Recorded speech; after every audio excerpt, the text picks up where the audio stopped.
Good afternoon, good evening, my friends. I'm Erica Lukes, and this is UFO Classified right here on YouTube and Facebook and maybe Twitter and who knows where else it will appear.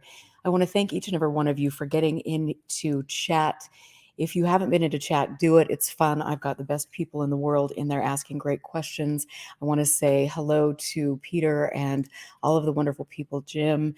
Irv Brock, who never gets into chat, but I know he's listening. I want to thank Mario, who is always working so tirelessly behind the scenes to help keep UFO Classified on the air and to help me doing good research. I appreciate that.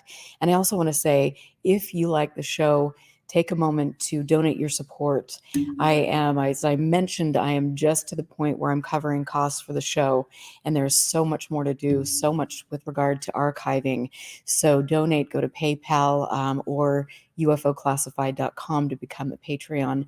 And I want to thank all of my Patreon members who support the show tirelessly. I love you guys. I couldn't be here without you, and believe me, I couldn't. And I know that there is a faction of people out there, a very vocal faction, that don't want me to be here, and that is all the more reason that it is critical to keep this show on the air, because I'm one of the few people out there who is going to tell you the truth, whether you like it or not.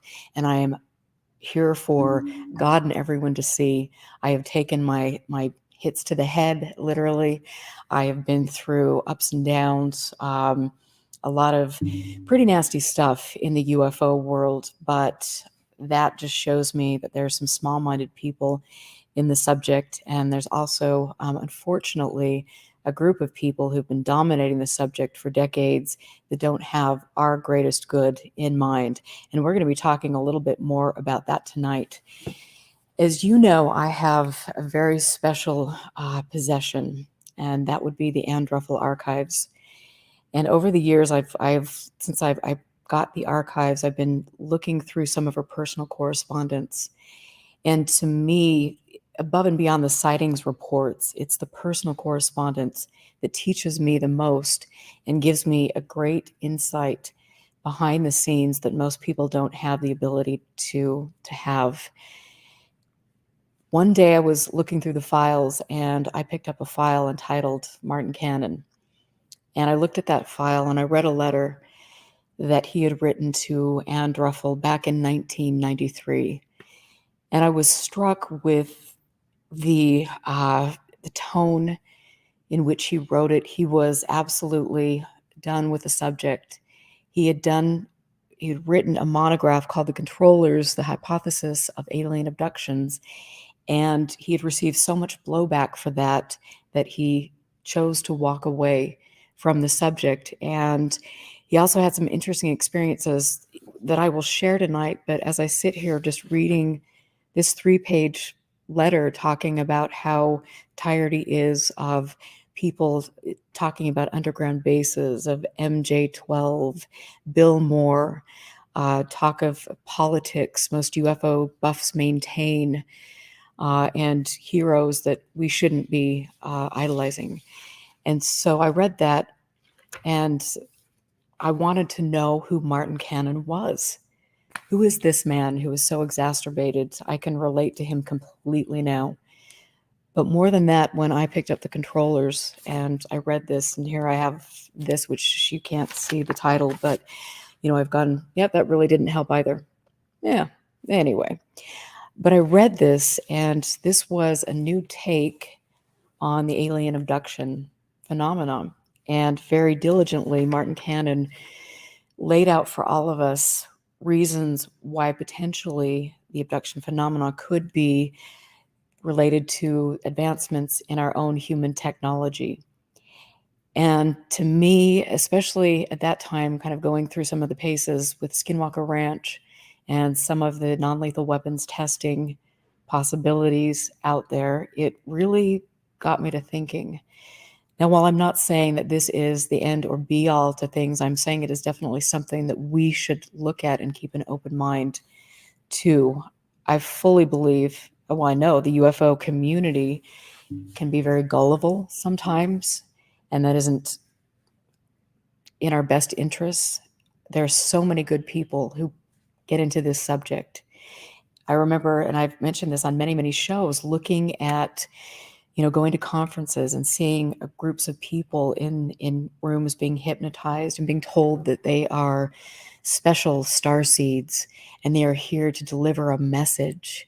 And then, time goes on, and then this message is about the New World Order, about lizard people, about all of these things that really are not based in fact, but unfortunately, we can see now globally we've got a problem to deal with. And I believe a lot of this has kind of spun from the UFO community, and that is most unfortunate and something we need to, be looking at. So anyway, on that little note, I'm proud to introduce somebody who has not been on the show, or has not been on the show for 25 years. And I got an email from Martin Cannon, and I can tell you I about fell off my chair because the timing was so exceptional. And I just was like, yes, I can't believe I'm finally going to talk to him. And so here is Martin Cannon for the first time. And I mean, this is in 25 years. I can't believe I'm grateful that you're here. And I want to say that you are an accomplished man in many ways. You're an author. You've got a new book out that we're going to talk about. Not only that, you are an accomplished artist. Your paintings are beautiful. Well, I don't have any examples to hand. I'm sorry about that, but thank you very Well, much. I've seen them, and I will tell you, I'm jealous, and we need to talk about brushstroke techniques and different things on another, another time. But why? First of all, I have to just be selfish and ask you why you reached out to me. I have a hard time answering that, except that you certainly seem to be quite simpatico, and from what I've seen of your show, I like the way you think and the way you run things, and you certainly have talked to some very interesting people. I very much enjoyed your interview, for example, with Ray Besha, whom I've only read about. And I didn't know what a delightful fellow he was. I never met him back in the day. At least I don't recall ever speaking to him. He's a love. He is a really kind person, and it's been fun to know him over the years, and we definitely have some different ideas on things. But as you know from the interview, he was the person that kind of got the Collins Elite started and things, and so that was fascinating to me. But hopefully you two have connected, and I'm glad that you enjoyed that interview. No, we did not connect. His name came up in the course of my research into my new book, The Child Stealers, because he was Fortean the first person in the Fortean community to pay attention to the phenomenon, what is now known as phantom social workers. And this was in 1986, so it was well before the phenomenon actually appeared in the UK and became well known. Um, well, perhaps we should talk about my new book a little bit later on. But I just wanted to say that Ray Besha was a man who was ahead of his time and a true Fortean, a proper Fortean. Right, and he's delightful. I'll have to get both of you on the show together sometime. Now that you're public again, it's curtains for you because you're going to be on the show more. Oh, my goodness. I know. Be scared. Be really scared. I have not allowed myself to be photographed. This is true, not even by amateur cameras for the past 20 years, basically because I developed rosacea and I didn't want people to think that I was a drinker. You can have W.C. Fields' nose without having W.C. Fields' problems. So, Well, I think you look very dapper and well, very handsome. So, well, I had a friend next door who said that since I wrote a book about offenses against children, I should not dress as I normally do, which would be a T-shirt and a black leather jacket. It's probably best not to dress like a child molester. The raincoat was right out. Uh, so, so he suggested I do my best to look like Sean Connery's character in that Indiana Jones movie. So I found the tweed jacket. I even had the Trilby hat, which yes. I bought 5 years ago and have never had occasion to wear. So, yeah. Julia, it's time for you to count to 20 in Greek. Well, I don't do Sean as well as I used to. Anyways. But that was good for trying. Thank you. I'm happy to have you. And again, I just, I want to say this is, like I said, when I was looking through Anne's files and I found that letter from you where you were just done. You were done. You were exacerbated. And, tell us, first of all, I want to go back to the very beginnings and I want to know more about you as a person. And so tell us about about your childhood, your formative years. Just give us the details. My formative years.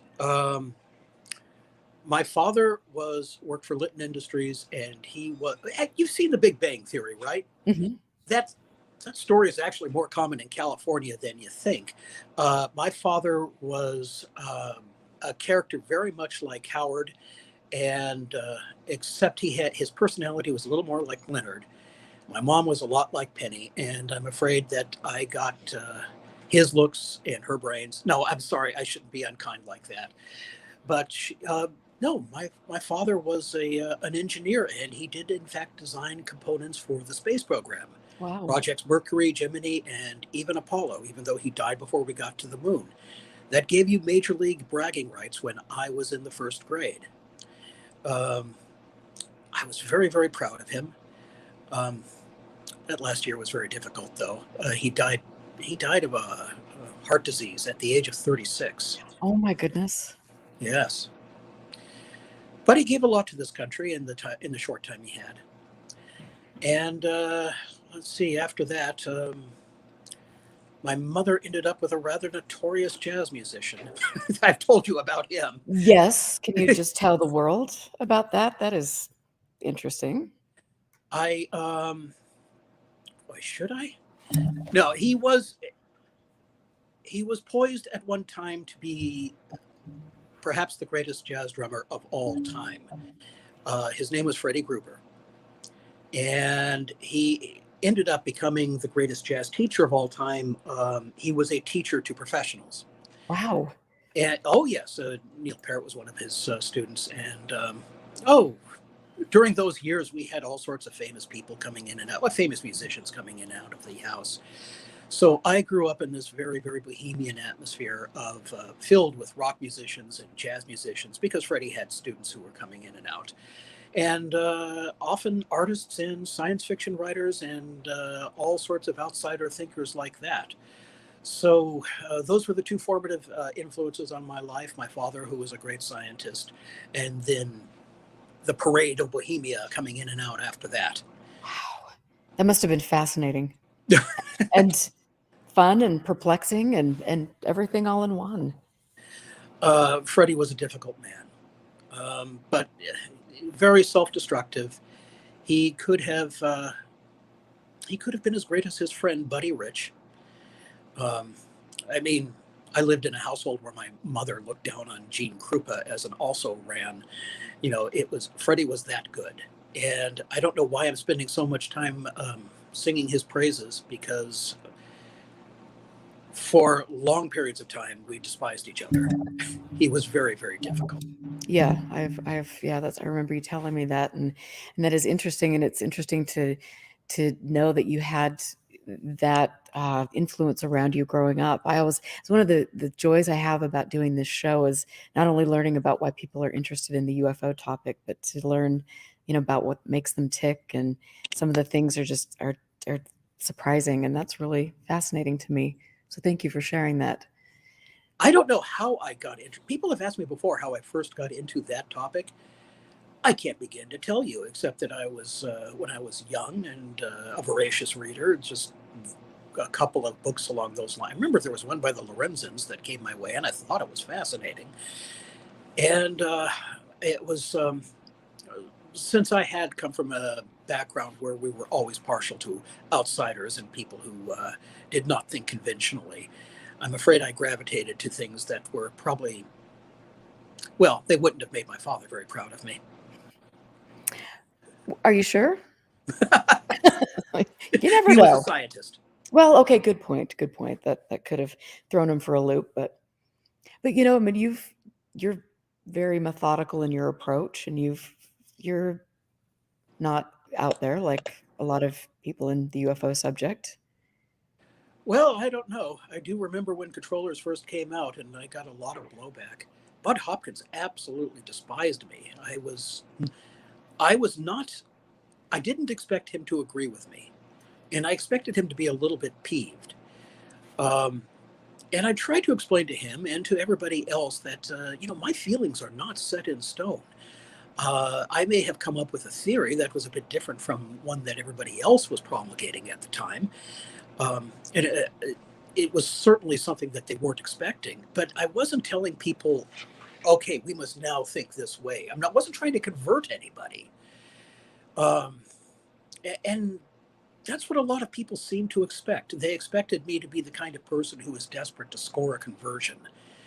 And no, in fact, I ran into more than a few people who decided that I was right.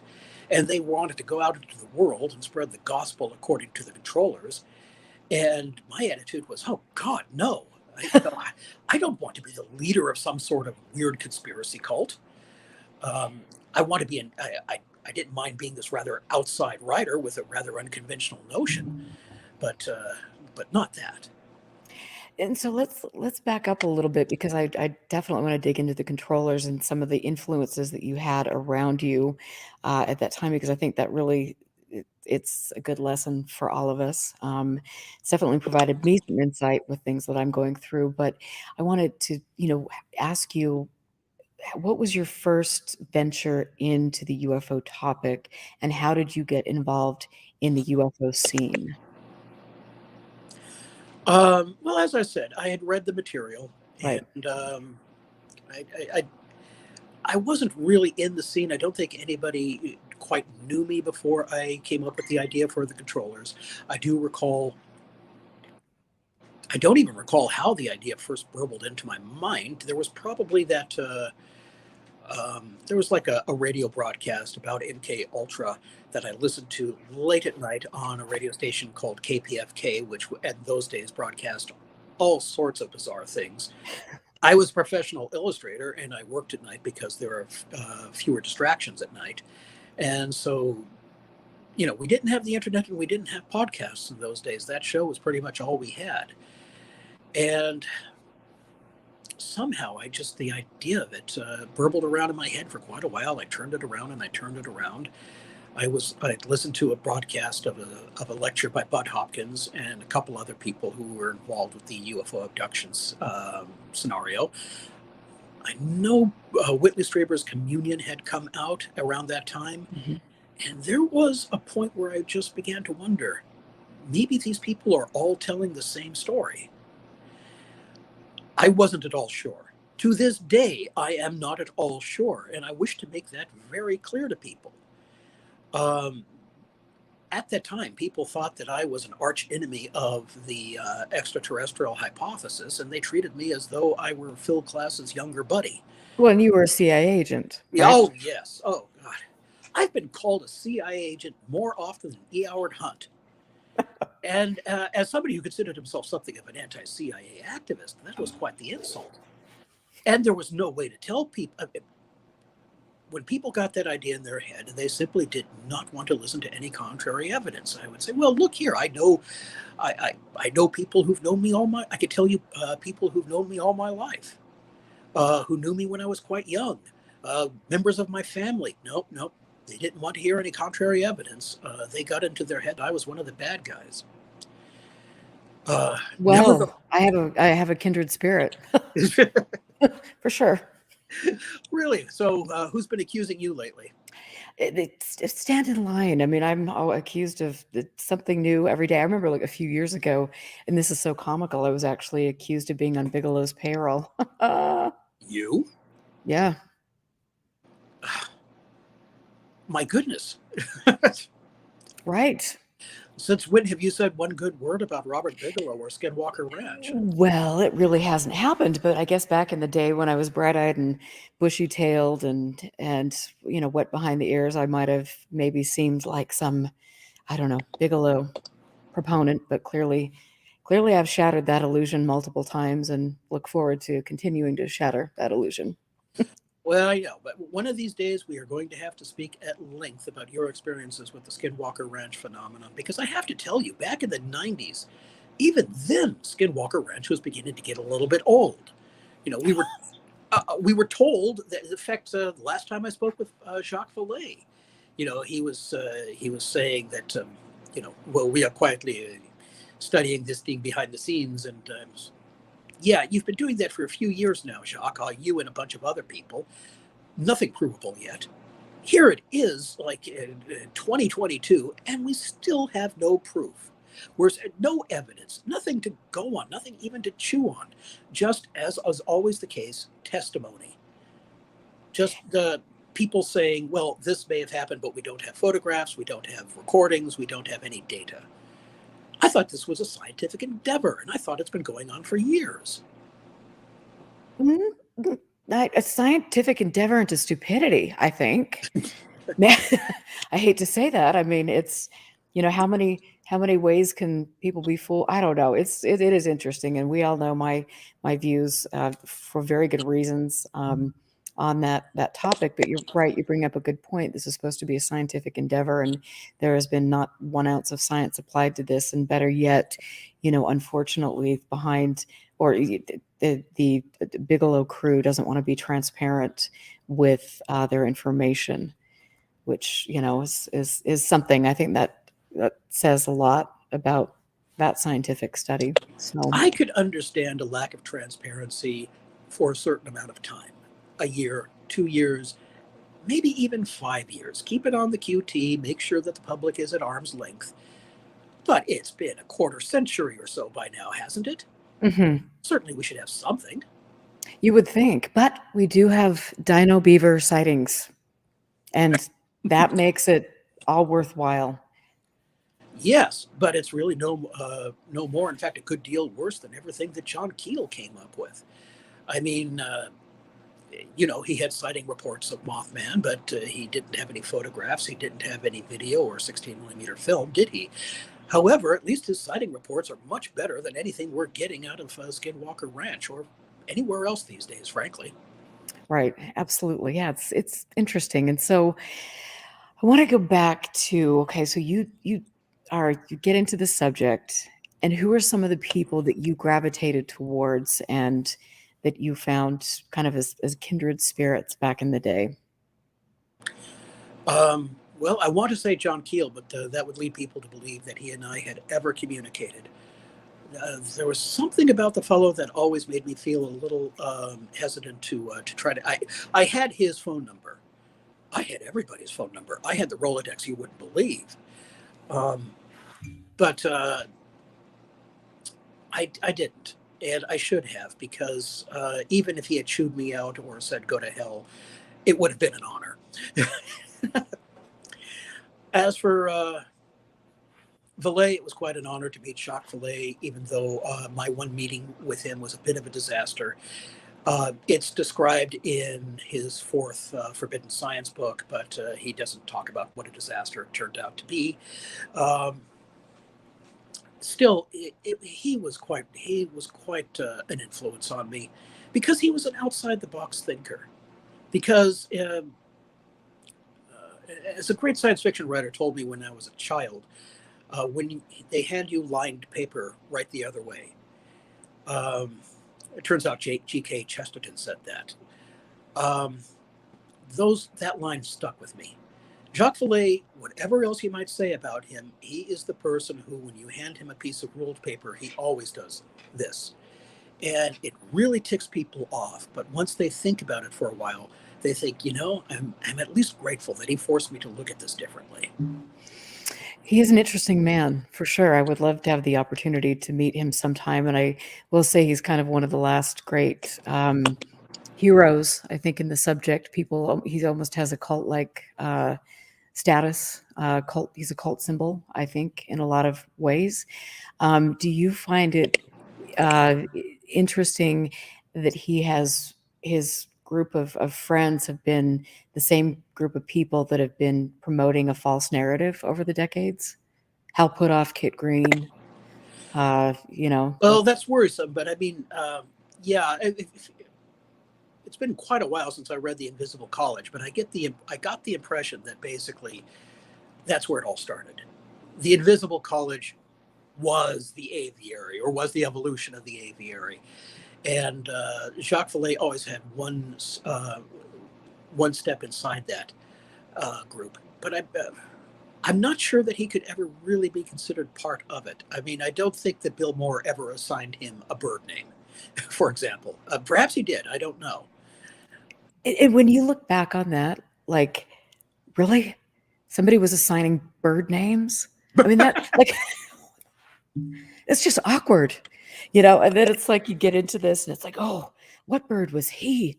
And like you're sitting around like taking this seriously, and then you step back and go, oh, I am embarrassed. Wow. And I'm sure that these guys sit around at a table with a glass of wine and just go, well, stupid these people are. Oh, well, I know for a fact that they thought that everybody who was interested in the aviary was ridiculous. Victoria told me that. After she married John Alexander. I mean, they laugh at it. They really do. I should, for those who weren't in the know, I used to be very good friends with a woman who was then known as Victoria Lacoste. And she was one of the first people to write in about the controllers and say that this was fascinating. And she thought it was, it might be the answer. And somewhere along the line, she and I just clicked and we became simpatico. I think it was because she was in New York. She was a New York City girl. And I was in Los Angeles in those days. And somehow we big city folk kind of, we glommed onto each other. As I'd never met her in person, I should say. We talked on the phone quite a lot. And I had no idea what she looked like at all until she got a piece published in Omni magazine. And I saw her photograph. My brother saw it too. And she said, wow, she's gorgeous. Yes, she is. Yeah, that's her. That's I said, well, to my brother, well, geez, Steve, I thought she was this little old lady, I'd heard her voice. She sounded like Harley Quinn. So she sounds like Harley Quinn and she dresses like Morticia Adams. But she was quite attractive. And that's why she was a remarkable font of information, because she was more popular than Santa Claus in those days. I bet she was interesting. I mean, she's I mean, I always hear very interesting stories about her. And I think her with John Alexander, I mean, that's a very unique couple. And it would be interesting to sit down at a dinner table with them, I think, and pick their I'm brains. afraid she met John Alexander because of me. Well, we do need to more, need to know more details. I consider John Alexander to be something of not an enemy, but somebody I was opposed to, because he was supposedly the head of the non-lethal weapons program at that time. And the more I read about non-lethal weaponry, the more I thought this could be bad news, because this is weaponry that could be used to end protests. It was something like devices that could make people feel sick, or infrasound devices that could make people want to flee the scene. And I thought, no, I'm not a big fan of protest movements. I'm definitely not in favor of revolution. However, if there is a technology which makes revolution impossible, which makes even the act of protest impossible, except if by permission of our rulers, okay, over there on that city block, for 30 minutes, we will allow you to march around and carry signs. But other than that, no, you may not protest. And if you do, we are going to use this weaponry. There were a lot of articles about non-lethal weaponry that were making the rounds of the magazines in the mid-1990s. And they all said that this guy, Alexander, was the head of the program. And I said, no, this has got to stop. We have to. I did my best in those days to try to mount a kind of a counter-protest movement against non-lethal weaponry while we still had the chance. And so anyways, John Alexander was going to give some sort of talk in New York City. And I talked to Victoria and I said, Victoria, find out everything you can about John Alexander. Look what happened. She married the guy. And then her best friend, Rima Labo, who had also been a friend of mine, ended up marrying General Stubblebine. Well, I ended up speaking to Stubblebine, and turns out I liked him a great deal. I know that he is considered something of an oddball in some circles. Basically, Bert Stubblebine is he's thought to be the inspiration for George Clooney's character in the movie The Men Who Stare at Goats. That's unfair. The man I spoke to seemed quite sensible and reasonable. Now, I did not get to know him well, and Rima is, shall we say, a rather open-minded individual, so that should tell you something. But yeah, I felt like I had somehow introduced the great ladies of ufology to all these military men who stepped in to marry them. Well, good job. I mean, that has to be that. Yeah, that was interesting. How quickly after you introduced Victoria to John did they start to become an item? Well, I don't know. I have to admit, I was quite angry because before that, she had dated a lot of lawyers. She was in the world of the law, and I always made sure that they understood that I was not a threat to them. That I was just a friend who was on the other side of the continent, and there I would remain. But I have to say, without Victoria, it really was no fun anymore because she always, whenever I got too involved, whenever people started to accuse me of this or that, or they would call me up and just say terrible things to me, Victoria put it into perspective.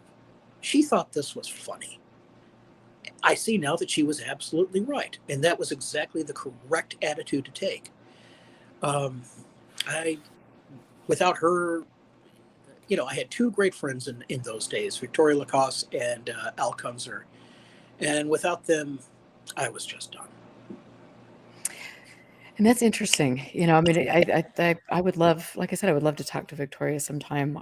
She sounds like a very interesting woman, and the relationship with John and the non-lethal weapons technology is quite curious, especially with what you were trying to do, which was go up against that and talk about how unethical that could potentially be, especially if people are trying to protest and use their freedoms, the freedoms that we should have to express our opinions. But Well, my line then, and I would actually get on radio programs and television as an opponent of non-lethal weaponry. My line in those days was that even though I think revolutions usually turn out disastrously, I am no fan of revolution. Nevertheless, it is the threat of revolution which is the only thing that ever keeps any government honest. And if you get rid of the possibility of revolution, if you invent a technology which makes revolution impossible, then tyranny becomes inevitable. And I hesitate to repeat that now because we had something of a minor revolution two January 6th ago. And I was not a fan. no, I don't. I wasn't either. I definitely. Yeah, I wasn't a fan, and unfortunately, I was up close and personal to people that were fans of that. And I do have to say, and I've said this before, I find it very, very interesting that the one of the people, Stuart Rhodes, who was just arrested for his participation in the insurrection on January 6th, was a more than one-time guest on Coast to Coast AM. I find that quite fascinating, but politics and UFOs, they don't go together at all, do they? Right. Well, that was one reason why I had to bow out. My political beliefs were somewhere to the left, not as far to the left as some people seem to imagine. I now call myself a radical centrist. Um, uh, well, no, I really basically I vote the way the majority of Black people vote most of the time. Which, in other words, I was a Biden supporter in the primaries, not a Bernie Sanders supporter. So if anybody wants to blame me, I'm here. I'm the one you blame. Nobody else. Uh, but that's where I've been all my life. My father was a great supporter of John Kennedy and FDR before that. And I'm afraid that's where I'm going to be for the rest of my life. Now, there are some things happening on the progressive movement of which I am not so fond. I am not at all a fan of identity politics. I think that is the road to disaster. Well, I think it's unfortunate, I mean, we all say this, that everybody's become so polarized and brainwashed. I mean, I really think there's been, we've unfortunately, technology has been wonderful in lots of areas, but unfortunately, people can be, you can look at profiles and things and figure out what makes people tick, and then you can brainwash a whole generation of people, and that's unfortunate, because I think a few years ago we were never this nasty to each other, and that's my own personal thing. But I wanted to get away from politics, because I could go down that rabbit hole. Sometimes I do, but it's Well, a pretty don't ask ugly. me to how to talk the public into not being so nasty to each other, because, as I recall, I'm the guy everybody loves to hate. Well, you met your female counterpart. And you know what? Honestly, if some of these people don't like me, I'm really happy, because they're special people anyway.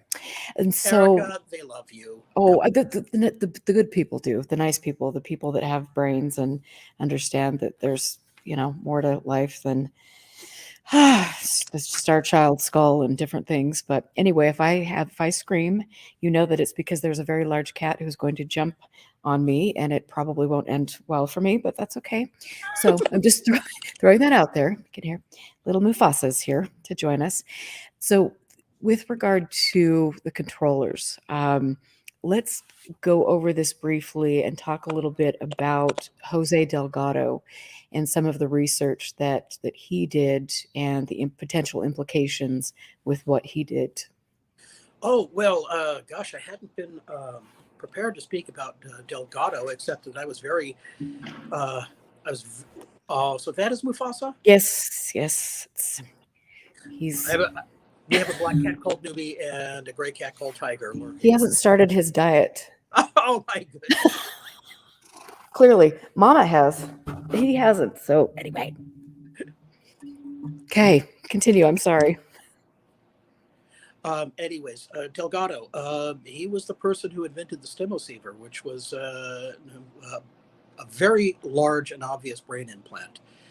Since he was a Spaniard, he was able to insert it into a bull and cause a bull to stop his charge with the push of a button.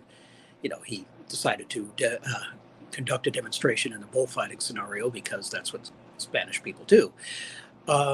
And he did use these on human beings. He wrote a book with a delightful name, Physical Control of the Mind.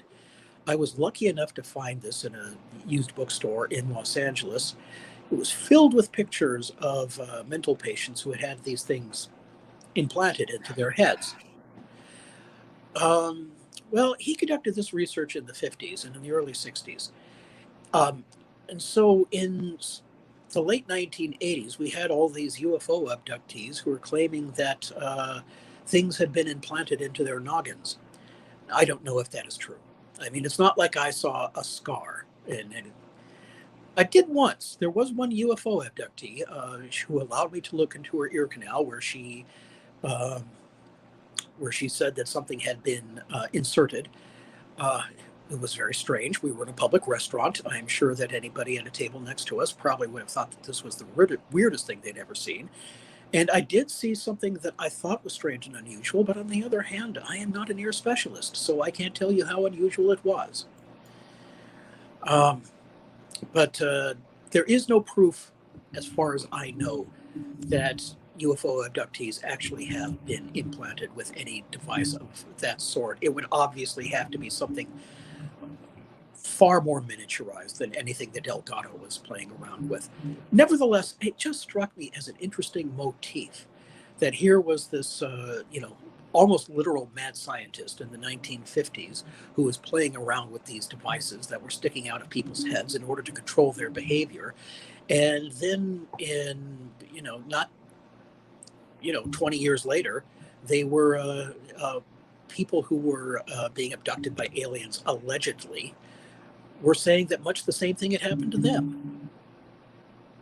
I mean, it's an interesting parallel. It absolutely is. And people think, that this is a conspiracy, and, we're going down another rabbit hole. But when you look at the technologies that we've been researching for decades, and you look at some of the covert programs that we've had, and what we know now about the plasma, the ball, the talking balls, and the way you can use EMFs to make people sick and all these things. I think I look at people that are skeptical of that and just kind of think, get over yourselves. I don't know. And there's, excuse me, skeptics on both sides. Oh my Lord, hang on one second. This is like somebody needs a freight train, a U-Haul crane, something. But it's to me, yeah, I don't understand why people are skeptical of this, and they would actually believe that the benevolent space brothers are here and not look at facts about technologies. Well, that's what led me to do my original research. Fortunately, the woman in my life then had family in Silver Springs, Maryland, and so we spent God, I think 3 weeks back east, and while they were traveling around looking at museums and so forth, I spent it in the oh gosh, what is the name of that archive now? It's part of the Brookings Institution, the National Security Archive. At least in those days, it was located in the same building, and that's where they had the files that John Marks put together when he wrote his book, The Search for the Manchurian Candidate, Mm-hmm. which was the book on MK Ultra. I should say that there were 3 books about MK Ultra that came out around the same time. Walter Bowert's Operation Mind Control, Opton and Shefflin's The Mind Manipulators, which is right now the absolute hardest to find. And although you can see a copy of it on Internet Archive, and in some ways that's the most interesting because it has footnotes like you wouldn't believe. And the other, and the most famous, the one that's in every library and the one that's online now, is John Marks's The Search for the Manchurian Candidate. That was a major research project. When I went there, it was 14 boxes of raw materials that John Marks had. Oh, there was enough in those boxes to justify the writing of another 4 or 5 books, including stuff. I had a very limited photocopying budget. I wish that I had, if I had just invested another $100 or $200 into it, I probably could have had, quite something. Anyways, I spent 2 weeks there. It was rather depressing because some of those stories are, a little bit gruesome. I found stuff that John Marks did not expect me to find. I did speak to him beforehand, and he told me that he had segregated some of the files because he didn't want to get those guys in trouble. By those guys, he meant scientists who had actually worked on Project MK Ultra back in the day. However, even though that he kept some of those files segregated and they were not supposed to be there at the National Security Archives, his assistants had been very good at making copies of interviews and interspersing them in different files. And that's how I found out that some very big names in the fields of hypnosis had worked for the CIA. And I was the one who outed Martin Orne, who was as big a name as you could get in that field. And he was the head of his journal was the International Journal of Clinical and Experimental Hypnosis, which, knowing his background with the CIA, was doubly fascinating to me. Oh my goodness, I must have read every issue that came out in the 1970s and even into the 1980s. It was filled with absolutely fascinating material. I was also able to uncover the fact that Milton Erickson, another big name in the field of hypnosis, had done work for the CIA. I was able to uncover the real names of the figures who were involved in a book called The Control of Candy Jones. Do I have enough time to tell that story? Absolutely. Candy Jones was as a fashion model, and she was a pinup girl during World War II, who later on wrote a book where she claimed that 2 figures involved with what we now know to be MK Ultra had basically glommed onto her and programmed her, installed into her a different, an alternate personality, so that she could conduct missions while in this other personality, and then go on with her life as Candy Jones, famous fashion model. Well, it's quite an unbelievable story. And the book by Donald, there was a book about it written by Donald Bain, and the 2 the two men who are listed as her CIA handlers, so to speak, are given fake names. God, I can't remember what they are in the book, but I found out their real names thanks to the John Marks files. And one of them was a very, very famous name in the world of, in the history of hypnosis. His name is William Kroger. And he's, oh boy, he figured in quite a few places. Quite an interesting character. And I invite other people to do some research into his antics over the years. Years later, I found I was given a videotape of William Kroger using hypnosis as the sole anesthesia to conduct a thyroidectomy. And I don't know if you've ever known anybody who's undergone a thyroidectomy. Mm-hmm. It's when somebody has a goiter. Right. And in those days, it was taken out in stages, so they would slice it up. Nowadays, they take it out all in one gulp. But this video was the most astonishing thing I have ever seen in my life, because this beautiful young woman who has to have her thyroid removed she's put under. There is no anesthesia used. And you get to see the actual operation on this woman. Immediately after the operation, she feels fine, and she gets up out of bed, out of the cot or whatever you call it on which they perform the operation. And although she's stumbling a bit, she walks to her room after a thyroidectomy. Later in life, I came to know a woman. I was close to a woman who had a thyroidectomy, and I know exactly what she went through for days afterwards. I mean, she was in terrible pain.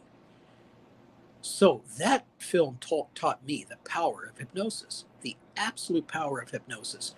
If there's anything, people sometimes claim that hypnosis does not exist. There was a man named Theodore Barber who came up with a great many specious argument about that it's all simply people trying to please the hypnotherapist. No, that's not true. If you watch this video, you'll find it. And it is available. It's not on the internet, unfortunately. I've lost my VHS copy a long time ago. I guess I should mention that was given to me that video was given to me by a man named Dick Russell, who's best known as a Kennedy assassination researcher. When I was living up in Santa Barbara, he met with me, and he let me have this thing, which I've shown in public.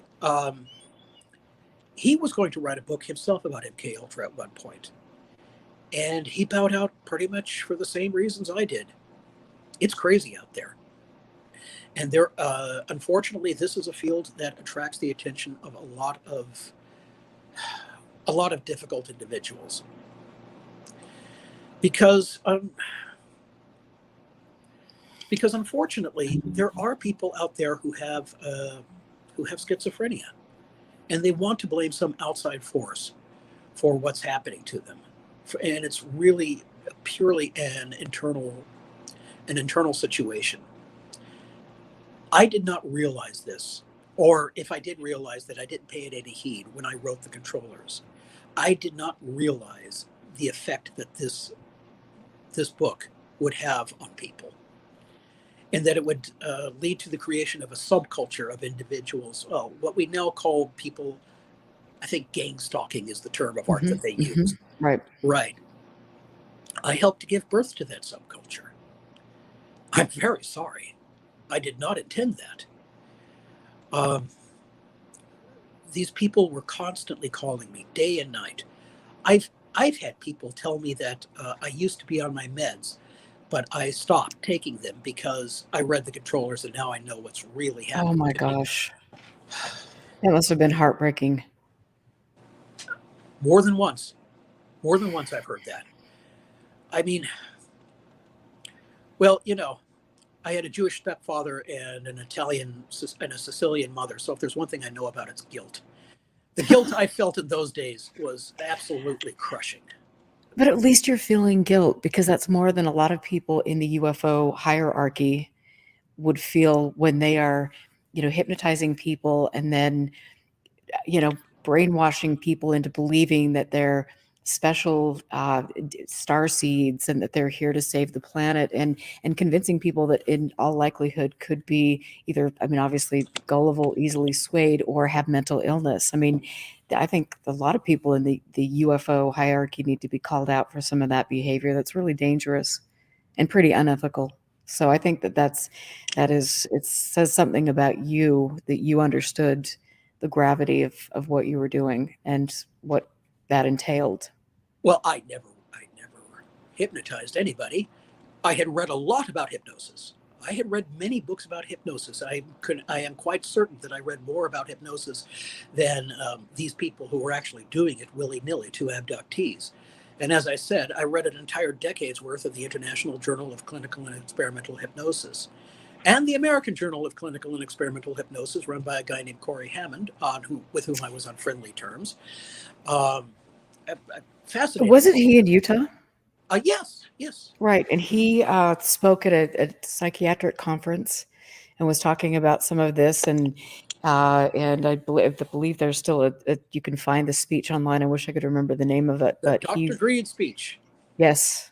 Tell us a little bit about that. That is really fascinating. Well, I mean, I think I know more about it than Dr. Hammond does at this point. Well, at least he had all of these people coming out of the woodwork. And he also had contacts on the other side of the country who were coming out of the woodwork, claiming that they had been experimented upon by a Nazi scientist. I forget all the details, but some sort of Nazified scientist named Dr. Green, and that they were doing horrible things to children, and and trying to create zombie robots. Now, Hammond unfortunately took this stuff quite seriously. And the reason he took this stuff seriously is because he was hearing the exact same story from multiple individuals. And so was his colleague on the other side of the country, whose name I do not recall. And I could understand in the pre-internet days why that would make such an impact on you. I mean, you're just a hypnotherapist, a practitioner in Utah, and suddenly you have this person coming to you, telling you this wild, seemingly fanciful story, and then another person coming with the exact same details. How could this be? Dr. Hammond came up with what he called the rule of fives. If five people say the exact same thing, he expected it to be true.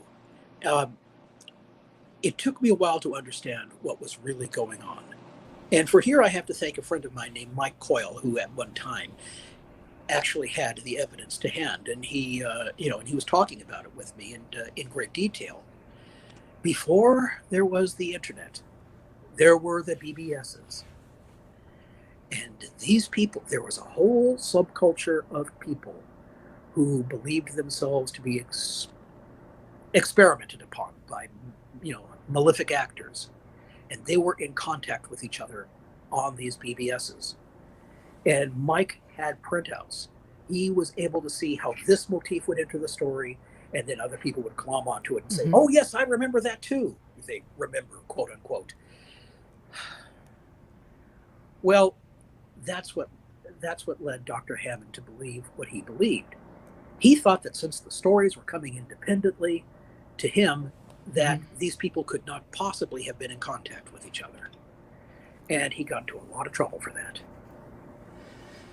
I'm very sorry about what happened, but that's one of the reasons another one of the reasons that made me feel despair. There's no way to study this without giving juice, without giving fuel to that fire, without causing people to believe things about themselves. But people who are naturally drawn towards people who are perhaps not as tightly wound as they ought to be. It's very hard to discuss this matter out in public without causing them to pounce and say, "Oh yes, that happened to me." And they may not have any proof. They may not have any evidence. They may simply be lonely individuals who want to blame some outside force for the things that have gone wrong in their lives.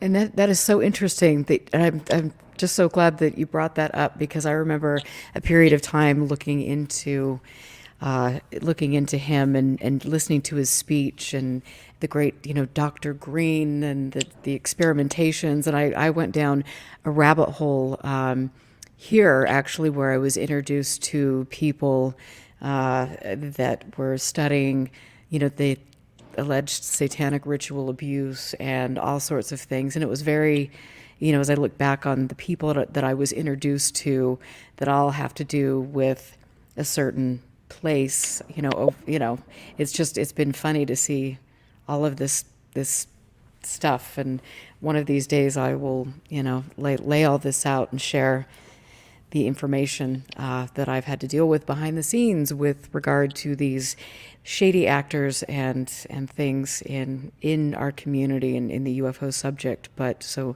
thank you for sharing that. And I want to just ask the audience, Simon had mentioned that my mic, that I was sounding a little low. Does that sound better, you guys? I'm actually talking into my mic. So just want to see if that sounds better. And then I want to ask you, as far as the controllers, can you still purchase copies of that? Because you tried to pull that pretty quickly, right? Not pretty quickly. I mean, you had you read out my probably terrible letter to Andropol in 1993 where I said, that's it, I'm done. Well, I wasn't done. I mean, it took me another 5 years to finally say, that's it, I'm out of here. But on the other hand, I do recall speaking to Belay like in 1998 and was I think 98, 97, something like that. And he just said, that's it, I'm out. And of course he never got out. It's just like what Michael Corleone says in the third Godfather film, when you think you're out, they drag you back in. Wow. Yes, they do. They have a good way of doing that. And so apparently, Martin, it was your mic that's a little bit low. And Mine, so I guess that's. my mic is an iPhone. And so I hope that's Oh, that's okay. I can, hear you on this end. And I wish I wish I had a mixer behind the scenes, Simon, that I could adjust audio. But you know me, it's just a lucky day when I can actually unmute mics and things. So that's, that is the way it goes. But so, so again, you've got, I want to go back to the controllers because this is really fascinating to me. And so you can't, can you find it anywhere though? I mean, if people were to. Oh, it's available online. I don't know. I suppose if there's a call for it, I might. At one point, I just wanted it to be obliterated from the face of the earth. I told people that, look, I wrote a bad book. Um, and I don't think it was bad in the sense that, Plan 9 from Outer Space is bad. I thought it was bad in the sense that what John Dillinger did was bad. It was bad morally. When it comes to a moral judgment of such things, I really think. Well, there was a famous Jewish after-dinner speaker who used to say that you judge a tree by its fruit. And so when people were saying, when obviously schizophrenic individuals were saying that I don't need to take my meds anymore because I read the controllers and now I know what's really happening to me, I said, well, you judge a tree by its fruit. And then when these far right-wing organizations, the 1990s versions of the Oath Keepers and the Proud Boys or whatever, glommed onto the controllers and said, here's what's happening. I said, well, you judge a tree by its fruit. Whenever there was a school shooting somewhere or some other maniac went crazy with a gun, and the right-wingers immediately, just as a knee-jerk reaction, said, well, this is MK Ultra. They caused him to go crazy like that and fire into a crowd because they're trying to take away our guns. And some of them, at least back in the day, would cite the controllers as their reason for thinking that way. That was not the way I thought. And so you judge a tree by its fruit. There was enough of that going on that I finally said, I have to stop. I mean, I just have to. I bowed out. Dick Russell bowed out. I know that, was it Opton or Shefflin who wrote The Mind Manipulators? They bowed out. One of them was going to write a follow-up book, but no, not anymore. Again, the satanic ritual abuse thing became far too difficult for me. I was actually going to write a book about satanic ritual abuse at one time. I took it quite seriously. I was on friendly terms with Jackie McCulley, who was one of the McMartin mothers. I know things that I used to know things about the case that were not known to the general public. I had reason, and I still have reason, to take at least those claims, some very specific claims, seriously. I spoke to the kids, to Jackie's kids, years after it happened, and they still stuck by their story. And no, they were not simply trying to please their mother. They were bratty teenagers who would want to do anything in this world except please their mother, like all other teenagers of that age. So that had to count for something. That was evidence. And I was always after Jackie to tell me the story, or let me have a go at it. But I'm glad that she was wary of that, because that whole subculture was completely crazy. And particularly it had to do with the man that she took up with. And she was very sorry that she took up with him, Ted Gunderson. My God. I never met such a purveyor of nonsense in my entire life. How he actually got a job in the FBI is beyond me, but it certainly reduced my respect for the Bureau. I don't suppose you're familiar with the gentleman. You know what? I have heard his name, but why don't you fill us in on Ted Gunderson? Oh, I knew him early on at a point when he called himself. He used to refer to MK Ultra as McUltra, like it was like an Irish surname, and I filled him in. I would tell him something in confidence, and could meet him 2 weeks later, and he'd read it back to me, as though forgetting that I was the one who told him, and thinking that he was, he was hearing the gospel truth. He had heard the gospel truth, and I had said, no, Ted, I was the one who told you that. I was the one who said, don't spread this to anybody else, and I'm not sure about this information. But Ted was Ted. So he made a very bad impression on me. If anybody told him any wild story about Satanism or conspiracies or anything else, he just bought it and he ran with it. Men like that were absolutely dangerous, in my opinion, and I ran into far too many of them. I know that Jackie claimed to, Jackie McCauley, she turned against Ted in a big way, and said that everything that was wrong with the McMartin case was Ted's fault. That he was the one who brought all this, all the absolute nonsense into it. And I know that I wasn't the only one who, when they met Jackie and Ted when they were together, who instantly realized that Jackie was the one with the brains in the family. And but everybody poo-pooed her because she was just a housewife. Yeah, well, she's just a housewife, but she had at least 50 IQ points on Ted Gunderson, the renowned FBI agent. Wow. There's so much more that we could talk about. Yes, so I'm glad you made your public debut. You are coming back and back and back, because there's just too much of this to talk about. But you mentioned a specific, you were talking about the neo-Nazis and some of these groups that were interested in this technology, or blaming things on technology, using the technology. In the controllers, you specifically talk about a group that did purchase a piece of equipment, a weapon. Do you remember that? Now remind me. I've reached the age where I read my own writings with real discovery. Let's see if I can go back. I will have to look for that. I'm sorry, I don't have the specific page, because I just reread it again last night. I pull this out every once in a while, but there was a group that paid for quite a handsome price for a piece of technology that they could go in and try to influence or zap people's brains. I don't remember it. Yeah, I can tell you that there were that piece had some influence on some very strange individuals. Believe it or not, Anton Lavey, the great Satanist, we were just speaking about satanic ritual abuse claims. He was one of them who actually believed that there were mind manipulators out there, and that they were zapping him with with small little push button devices. Now, I don't know why he believed that, and I'm not saying that I found his claims at all credible, but I did find it interesting that Anton Lavey, who was on the receiving end of so many conspiracy theories back in the day, was himself a conspiracy theorist. And friends with Jacques Vallée. Was he? Mm-hmm.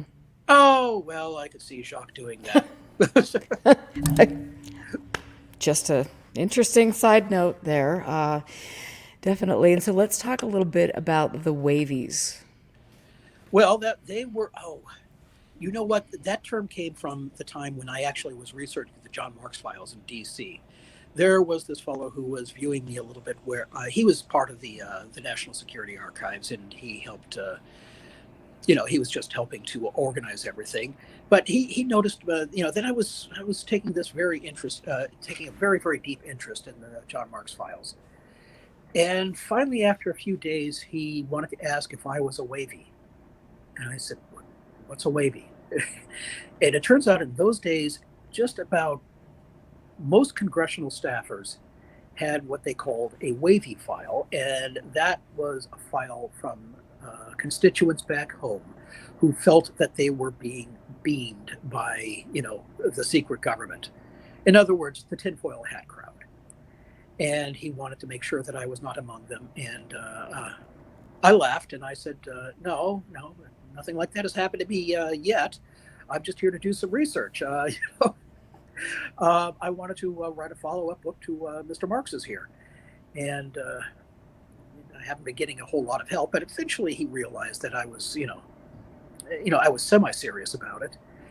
I have to tell you that there was a lot of material there that has not been made public, and I'm afraid now it never will, because I've gone back to that very same cache of materials, and it's been grossly denuded. Oh, wow. It's 7 boxes now. It was 14 when I went there. Interesting. So don't expect to see the good stuff. How sad. How sad that there's just really, is there ever hope of transparency anywhere? Oh, well, you know who made copies of the every single scrap of paper that John Marks had the moment he made it available to the public? The Scientologists. And so, Now, why should I not be surprised? yes, so I actually went out of my way back in the day to befriend, what is his name? Tom, I can't remember his last name, but he was the head of the Scientology. He was the chief editor of the Scientology newspaper. Wonderful fellow, very nice.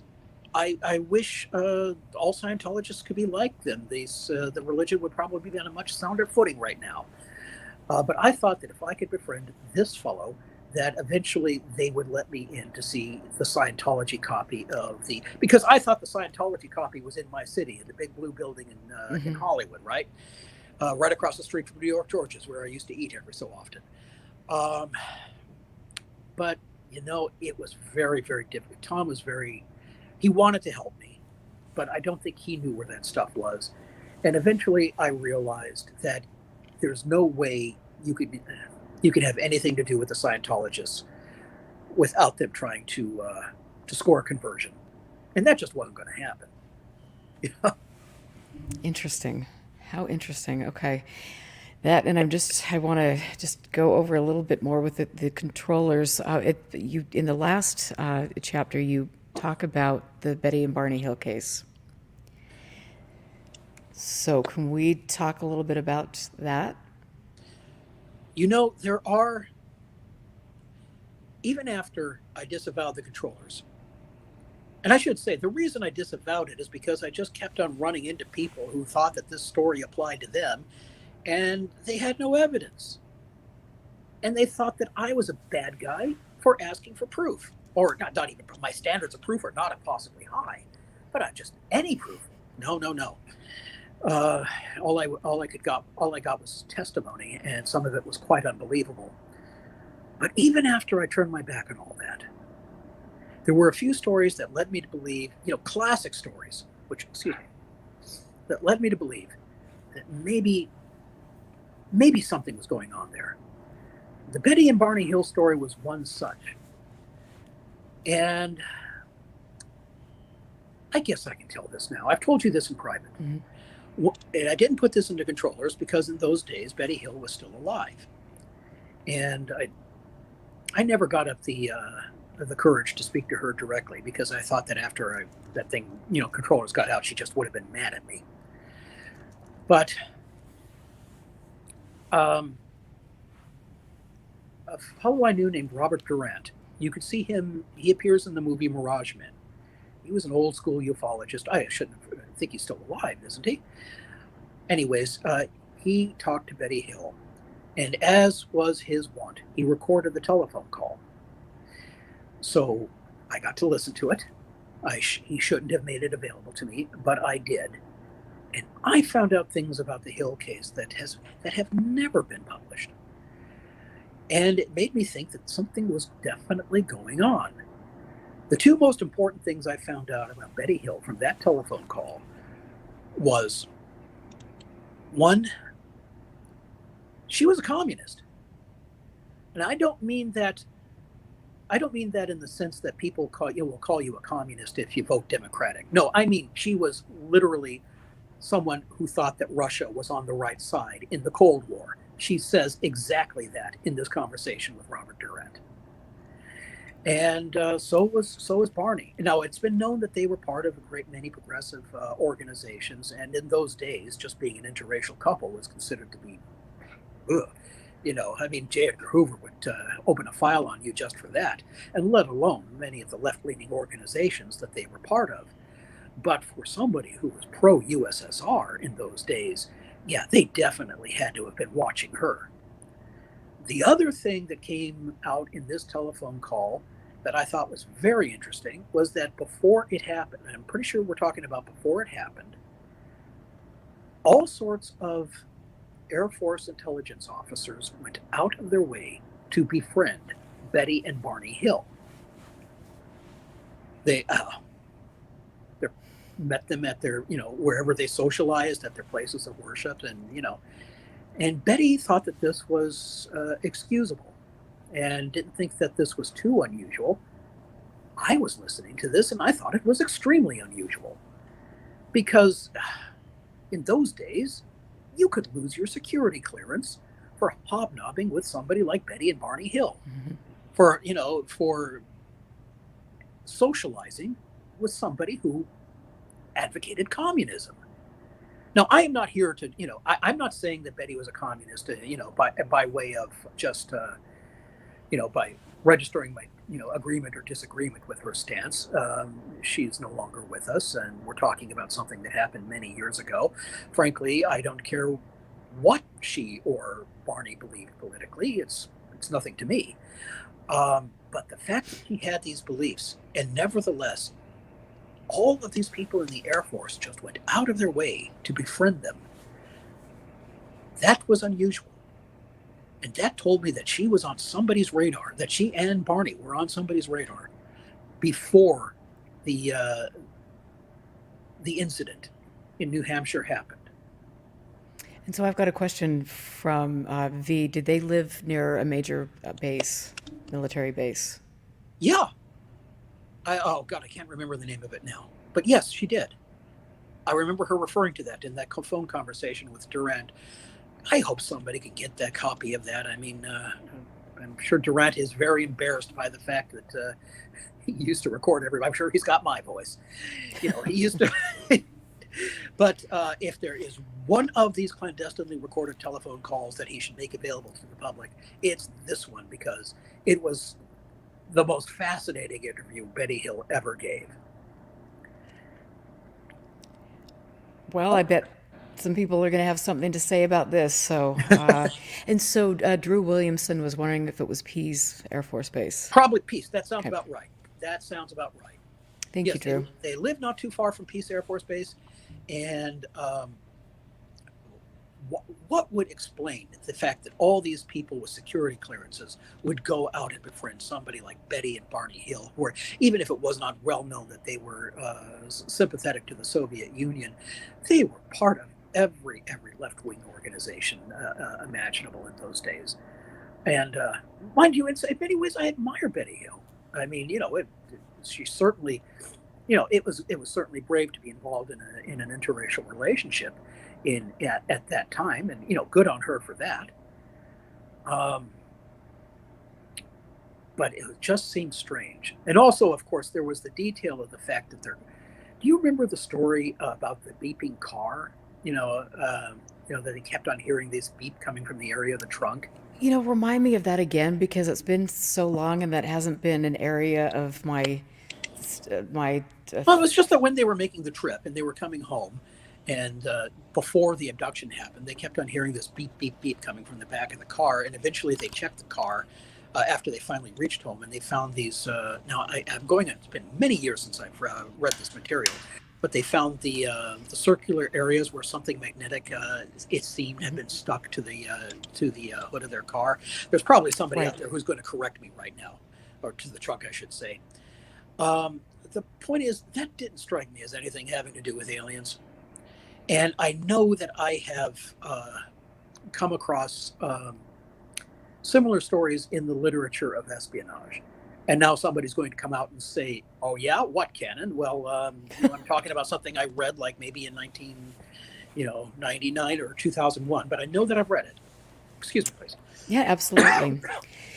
And I've got a question from Spaghetti Lee who wants to ask, wasn't Barney Hill politically active? And hang on, that just kind of put a new thing up there. How would the Hills be recognized for their political work if they were known communists?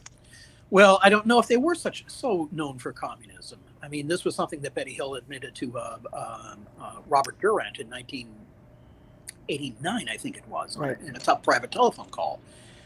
But she was astonishingly brash about it then.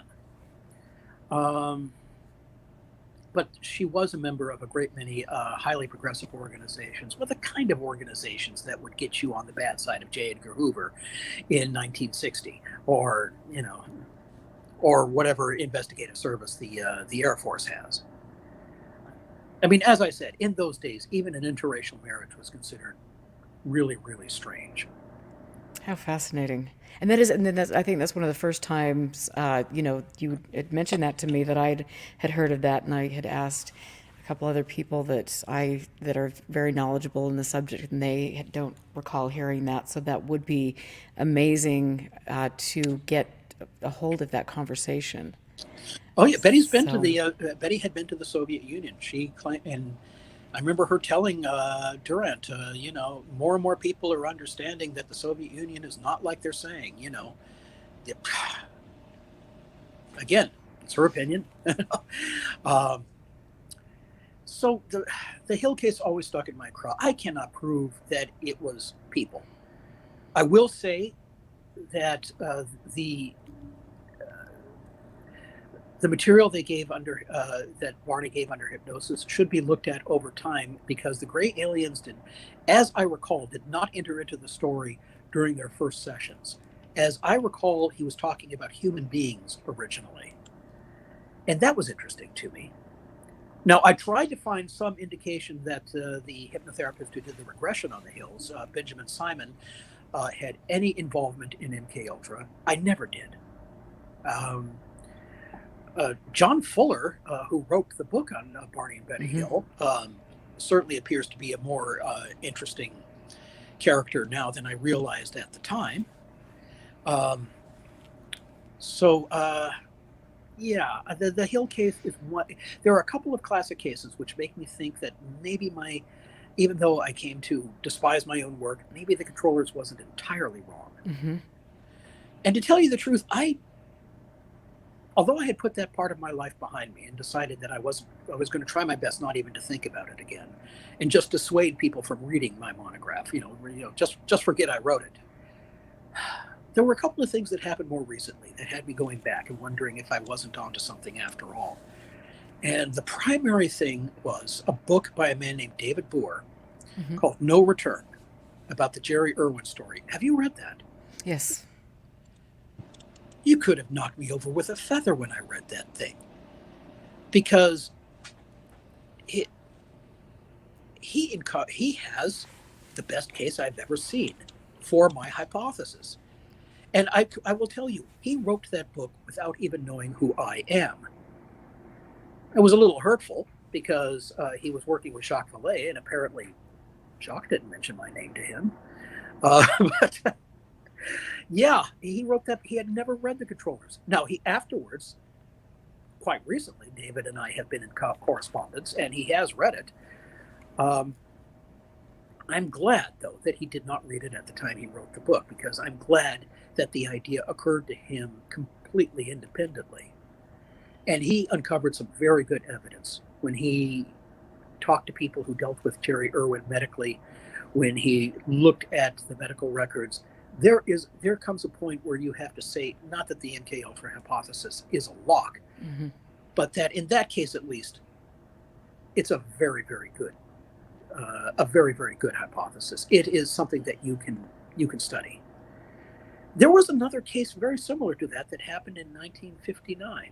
The Jerry Irwin case occurred in 1957. It was a case where this was a man who was a Nike missile-based technician who allegedly saw what he thought was a plane crash. It was very strange, so he stopped his car by the side of the road, and then he went off into the wilderness to inspect this alleged plane crash, and then he had the period of missing time, and all these things happened to him, yada yada.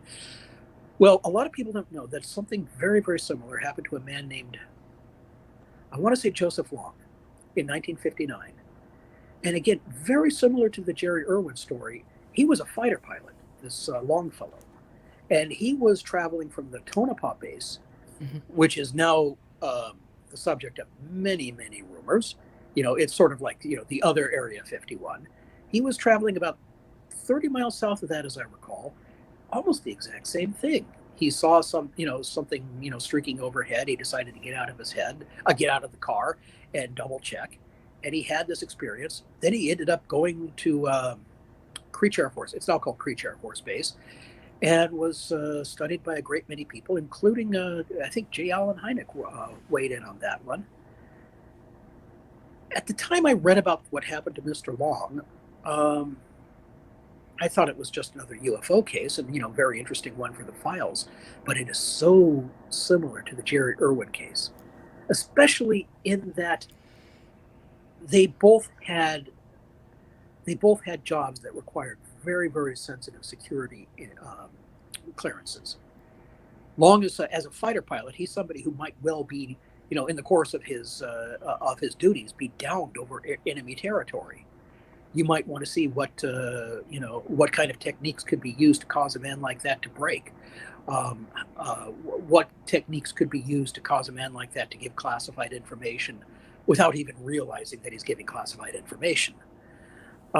So I would like, I don't want to do the task. I'm hoping maybe David Boer can do the task, to look into the Long case next and see if he's another Jerry Irwin. Maybe the same theory could apply to him. Fascinating. Yeah, go on. And so I've got a question from Peter, Shadowy Spectrums, and he wants to know if you ever communicated with Helmut Lammer. And I know that you had mentioned him before we started the show, and I want to say that I do have a file from Ann Druffel's archive where it was kind of a very similar exchange about the potential of military abductions, and his subsequent withdrawal from the topic. And so what was your interaction with him? None.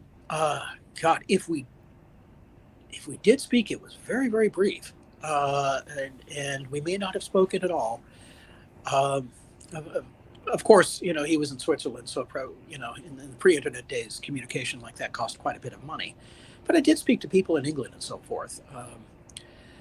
I told people, because I felt that the field was so raucous and acrimonious, and the people who believed themselves to be victims of mind control and satanic ritual abuse or whatever were so difficult and just impossible to deal with, frankly. I remember telling people when Helmut Lammer's My Labs books came out, and it says, well, it's a free country. He's welcome to pursue this research. I don't think he's going to stay in it very long, because nobody stayed in it very long. The only people who had the tenacity to deal with that crowd were people who were kind of born to be on the fringe in the first place. They lived there. They loved it there. I decided that I could really do without. And so I was not at all surprised when Helmut Lammer said adios very, very quickly. Well, he didn't say adios, whatever they say in Switzerland. Right. Yes, yes, yeah. I mean, I wouldn't. Yeah, that's interesting, and I want to talk a bit because we've got to get to your wonderful book, but I want to talk a little bit about the infamous phone call that you recorded, the message from Victoria, because I'm sure that that is going to come up, and people will be, why didn't you ask about that? But you did receive a message from Victoria Alexander, right? That was. Yeah, and well, later I talked to Stubble. It was this weird phone call where she was suddenly trying to, sound threatening and ominous and saying, watch out and so forth. As a And so former what friend, I have to warn you, watch out. in what year was this? What year did this take place? Oh, I don't know, sometime in the mid 90s. I guess 94. I don't know. Anyways, it was like, Victoria, why are you doing this to me? This is beneath you. This is nonsense. However, I made a big deal of it. I know at the time that John Alexander was up for some prestigious post in the Defense Department under the Clinton administration. I think an Undersecretary of Defense. And I raised a big stink about this because I didn't think I should take it lying down. But you know what? I'm just going to have to say, Rima Lebo said that that was probably had nothing to do with John Alexander, and it was probably just Victoria. And I talked to General Stubblebine, and he said, that's not John. I remember him saying that distinctively. That's not John. So I just had to mull that one over. And after a while, I came to the conclusion that, Stubblebine's probably right. And so that's, that a lot of people have made more of that story than is the case.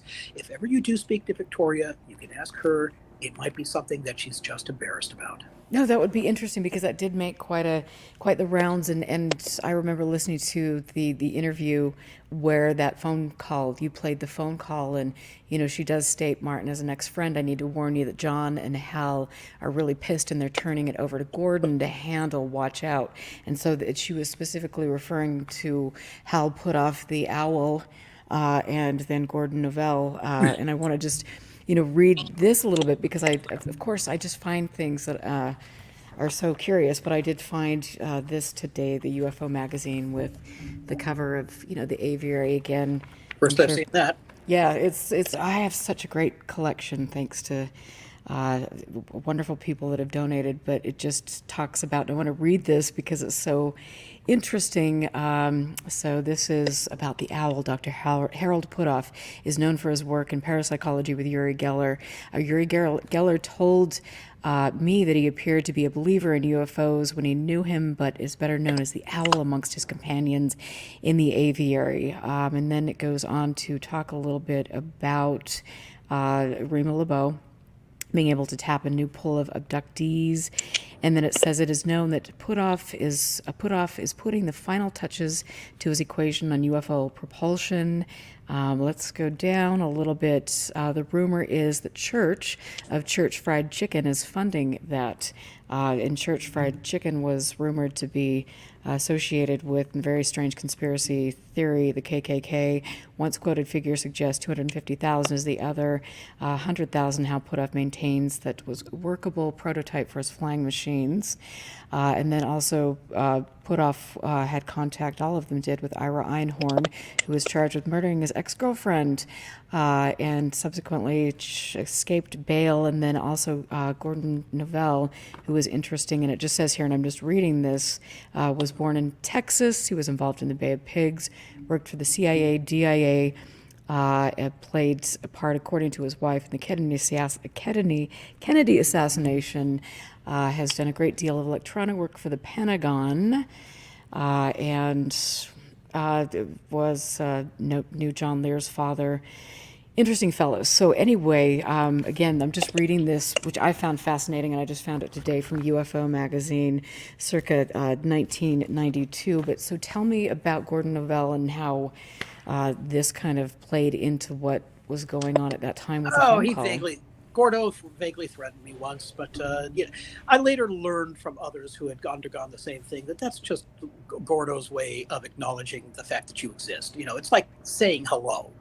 You know, and he might have a drink with you afterwards. Sounds like But a charming individual.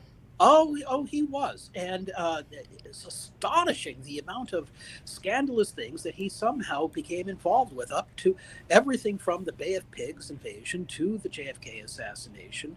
He was close to, my bête noir, James J. Angleton, um, and excuse me. Running out of power on this phone. I may have to switch over before the end. Well, we'll see if it. We only have about 30 minutes left, and I still have yet to plug my book. I know. This is why my show goes on for, 5 hours. So, Gordo liked to consider himself very tough. He would always brag to people, I've taken people out. Well, maybe he has and maybe he hasn't. I don't know. You'll have to talk. I will say that he became involved with ufology because he was genuinely interested in anti-gravity propulsion systems. He knew something about advanced physics, not enough to get like a job at a university. He knew just enough to be dangerous and to form some very highfalutin ideas that he could come up with a new propulsion system that had escaped everybody else. Is there anything to this? Was he kidding himself? I don't know. But he was serious about that. He may have been lying about everything else, but he was serious about that. And I had some documentary proof about that. And that's why he was wandering around in the 1990s, talking to people like John Lear, talking to everybody else. Tal Levesque, the same individual who figures so heavly into Adam Gorightly's new book. Mm-hmm. I knew Tal.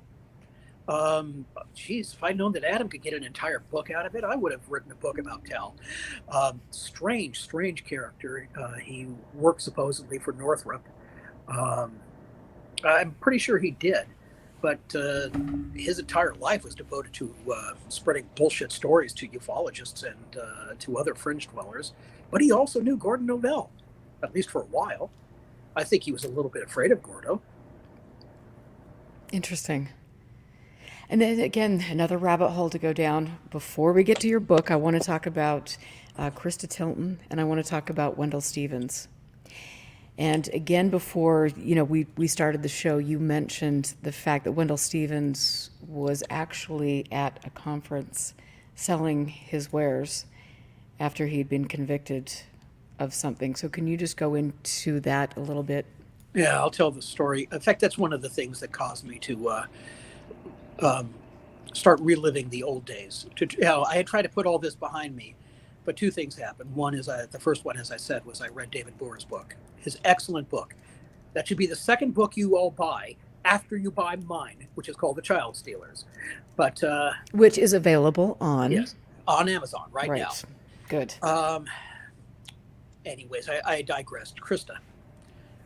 I was Krista's rebound relationship after her marriage with Tom Adams, the cattle mutilation specialist, ended.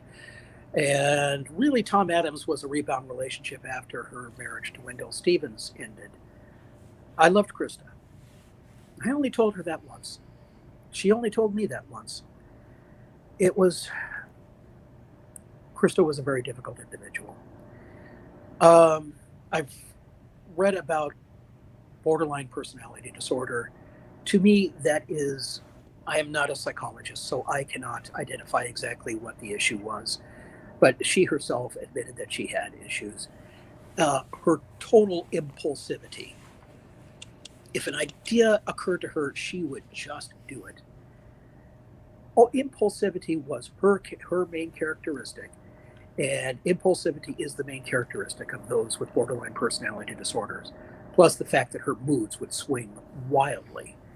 She would spend a week being the sweetest, kindest, most wonderful person you've ever met. And then on the 5th or 6th day, oh my goodness, you were the enemy. Nothing you could ever do was right. And she would do everything to drive you away. I know that when she was the good Krista, she was the best person I ever met. I mean, of all the ladies in my life, she was the one my brother said, you know, you ought to marry her, because she was fun and she was wild, and but in a good way. And she was. I really am glad that I knew her, and I am so sorry that it never worked out. But I think I've given you some indication as to why it never worked out. She admitted to me that at least a good part of the stories that she told were complete lies. You know, she was an alleged UFO abductee. She's the one who told the story about being taken to the underground base at Dulce, New Mexico. Um, she told the world that her daughter Monica was sired by a space alien during one of her abductions. It's not true. Yeah. Now that I kept this to myself all these years, and I recently read that Krista is no longer with us, that hit me really hard. Harder than you can imagine. Because I had always wanted to speak with her again. But they don't prepare you for that, for what happens after you outlived the women you've loved, or the people you've loved. But that's it, you know, for days. That was just something that was really, really gnawing at me. But now that she is no longer with us, I could tell the story that she admitted to me privately. Certainly, Monica's father was a guy she met in a bookstore in Oklahoma, and she didn't want to admit, because she was a religious person, she didn't want to admit to the world that she had had this wild fling with a stranger. That's really what it came to. And yet Krista Tilton was perfectly willing to get up in front of TV cameras and radio microphones and tell the world about how her daughter was sired by a space alien. You know, she even appeared on a television broadcast in Japan. Yaoi Yanuchi was the name of the talk show host, and he was big over there, sort of like the Johnny Carson of Japan. They did this elaborate reconstruction of Krista's whole story. She showed me the videotape. That copy of the videotape may be the only copy in the United States. May have been the only copy in the United States. I hope somebody finds it and puts it on YouTube, because it is amazing. It's got special effects. It has Krista Tilton playing herself as she, you know, as the ray guns are flying in the underground base in Dulce, where she never went. But I have to tell you, after she appeared on this program, Krista, I think, expected to be famous in Japan. It was Monica. Monica, you know, because she was all of 12 Right. or 13. Oh, jeez. She was suddenly the most famous girl in Tokyo. Oh, wow. For the next weekend, everywhere they went was Monica Taruta, you know, everywhere they went. She just had this gang of people following her around. And so, you know what, I have to admit, to tell a whopper like that, on one hand, is inexcusable, but like I said, Krista was a creature completely of impulse. But at the same time, there is, God, Monica would now be middle-aged. Hard to think about. There is a woman in Oklahoma who is just like all other women, living a perfectly ordinary life, but she has memories of the time that she was the young queen of Tokyo. Right. And who caused that to happen? Krista. And I just want to say, because V just made a point in chat, and he just said that, you know, this is uncomfortable to listen to because she's not here to tell her side of the story. And so what?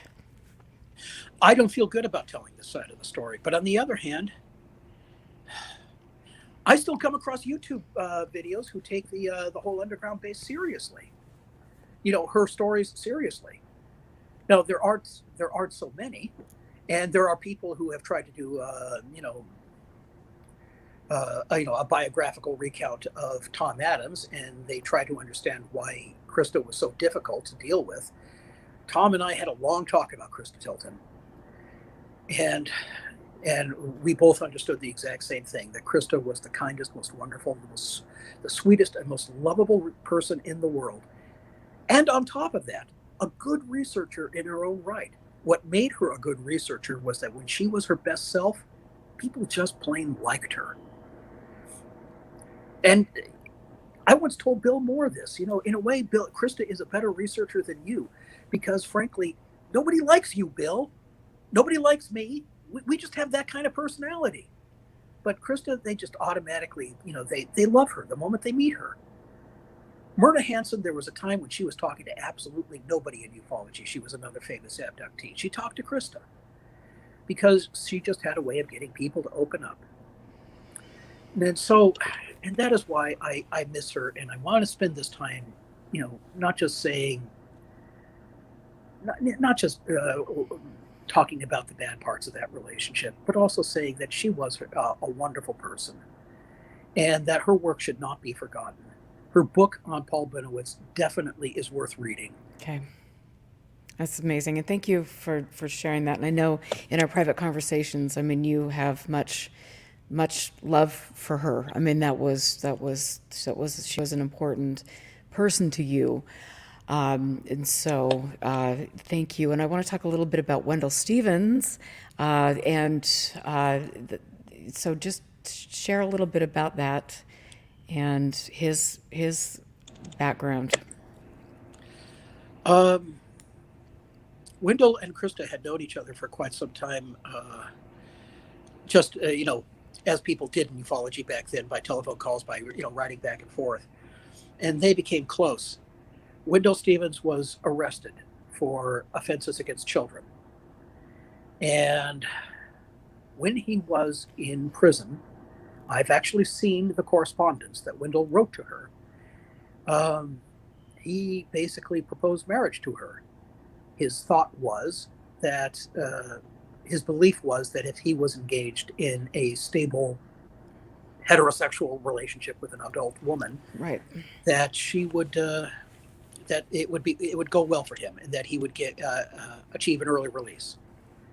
And so he did. He convinced Krista, because she was just gullible enough to buy this, that the government had framed him, that he had never done anything wrong to any child. The government had framed him because he was about to blow open this whole UFO thing,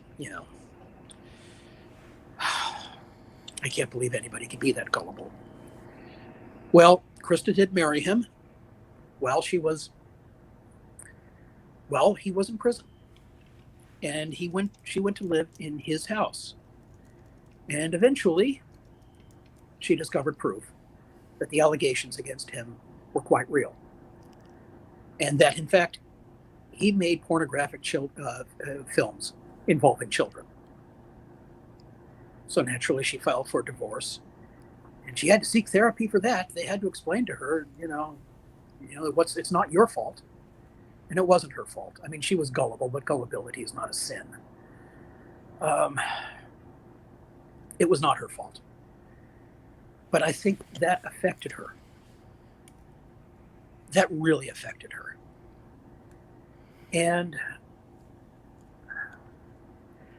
what Wendell Stevens did to Krista Tilton was as bad as anything he did to any of those children. And that's why it hurts me, because today I read people talking about what a wonderful person Wendell Stevens was and how wonderful his books were, and how it's a shame that, that his reputation was tarnished. And he probably was set up by the government because, he was going to reveal this or that about UFO, the UFO cover-up. It's all nonsense. Wendell Stevens was a very bad man. And let me just throw in there, it was very interesting to me when Jan Harzan, the executive director of MUFON, was arrested for soliciting sex from an underage girl who was part of a sting operation, which of course nobody has heard about since the news broke. But I remember seeing some of the rhetoric on the UFO circles, and the big thing was, he was set up because he was this close to telling the UFO truth. And to me, I just sat back and went, you are freaking pathetic that anybody would even say that. And so after he served prison time, you said that he was actually at a lecture at a conference, correct? Oh, yes. Well, after he got out of the Tucson Hotel, as he called it in his letters to Krista, um, he was at a lecture in Laughlin, Nevada. Now, I was there with another lady, and he came over to our table, and he gave me the eye. Oh, boy, he was looking at me, and I said, "This guy looks familiar." Now, I had never met Wendell Stevens. It was only as he was walking away, I had that Elmer Fudd moment. Wait, that was the Wabbit. I realized that was Wendell Stevens. He had gained a lot of weight, and he had changed because everybody changes. And I had only seen him in, videos taken when he was quite a bit younger. But yeah, that was him. And the lady I was with, Lori, she knew the story about Wendell Stevens and what he did to Krista and what he did to children. And he was ready to go over there and drop a platter on top of his head. And I had to hold her back and said, no, we're not going to cause a scene here. We're guests, but yeah. And do you remember what conference that was, or who? It was in Laughlin, Nevada. I gave that's actually where I showed that video I referred to earlier of William Croker performing a thyroidectomy on a woman who, I did not mention this, a woman who strongly resembled Candy Jones. Now, I don't know if it was Candy or not. I would like to see that video again and do a frame capture and be able to determine whether that really was she. Interesting. And I would like to know, and I would definitely suggest for people that are listening to this to go out and, Google Wendell Stevens and perhaps look at the people that have supported him and have allowed his work to prosper and promoted him and had conferences where they have him selling things or speaking. And then I would definitely ask those conference organizers where their moral compass is and what planet they reside on, because clearly it's not the planet I want to live on, but that's thoroughly disgusting. There are people in ufology now who will, get all up in arms about Jeffrey Epstein, quite properly so. Right.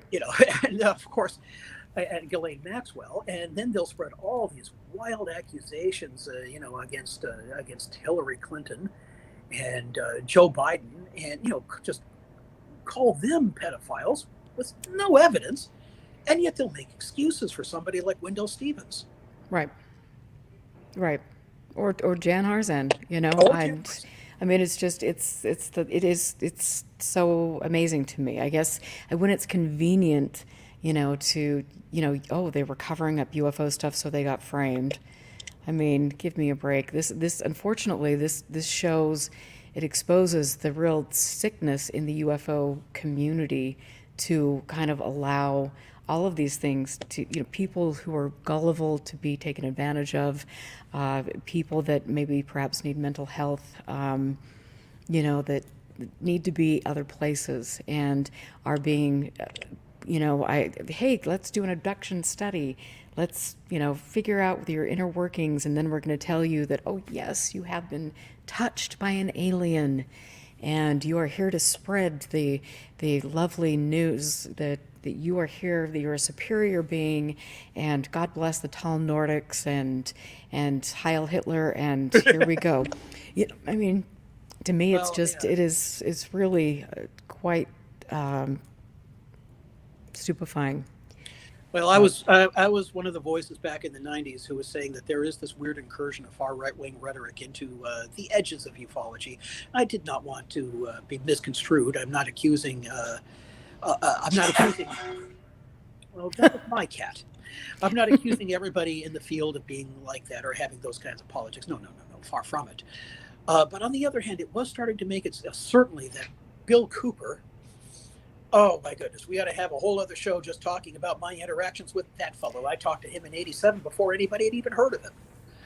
And there was, there are others I could name.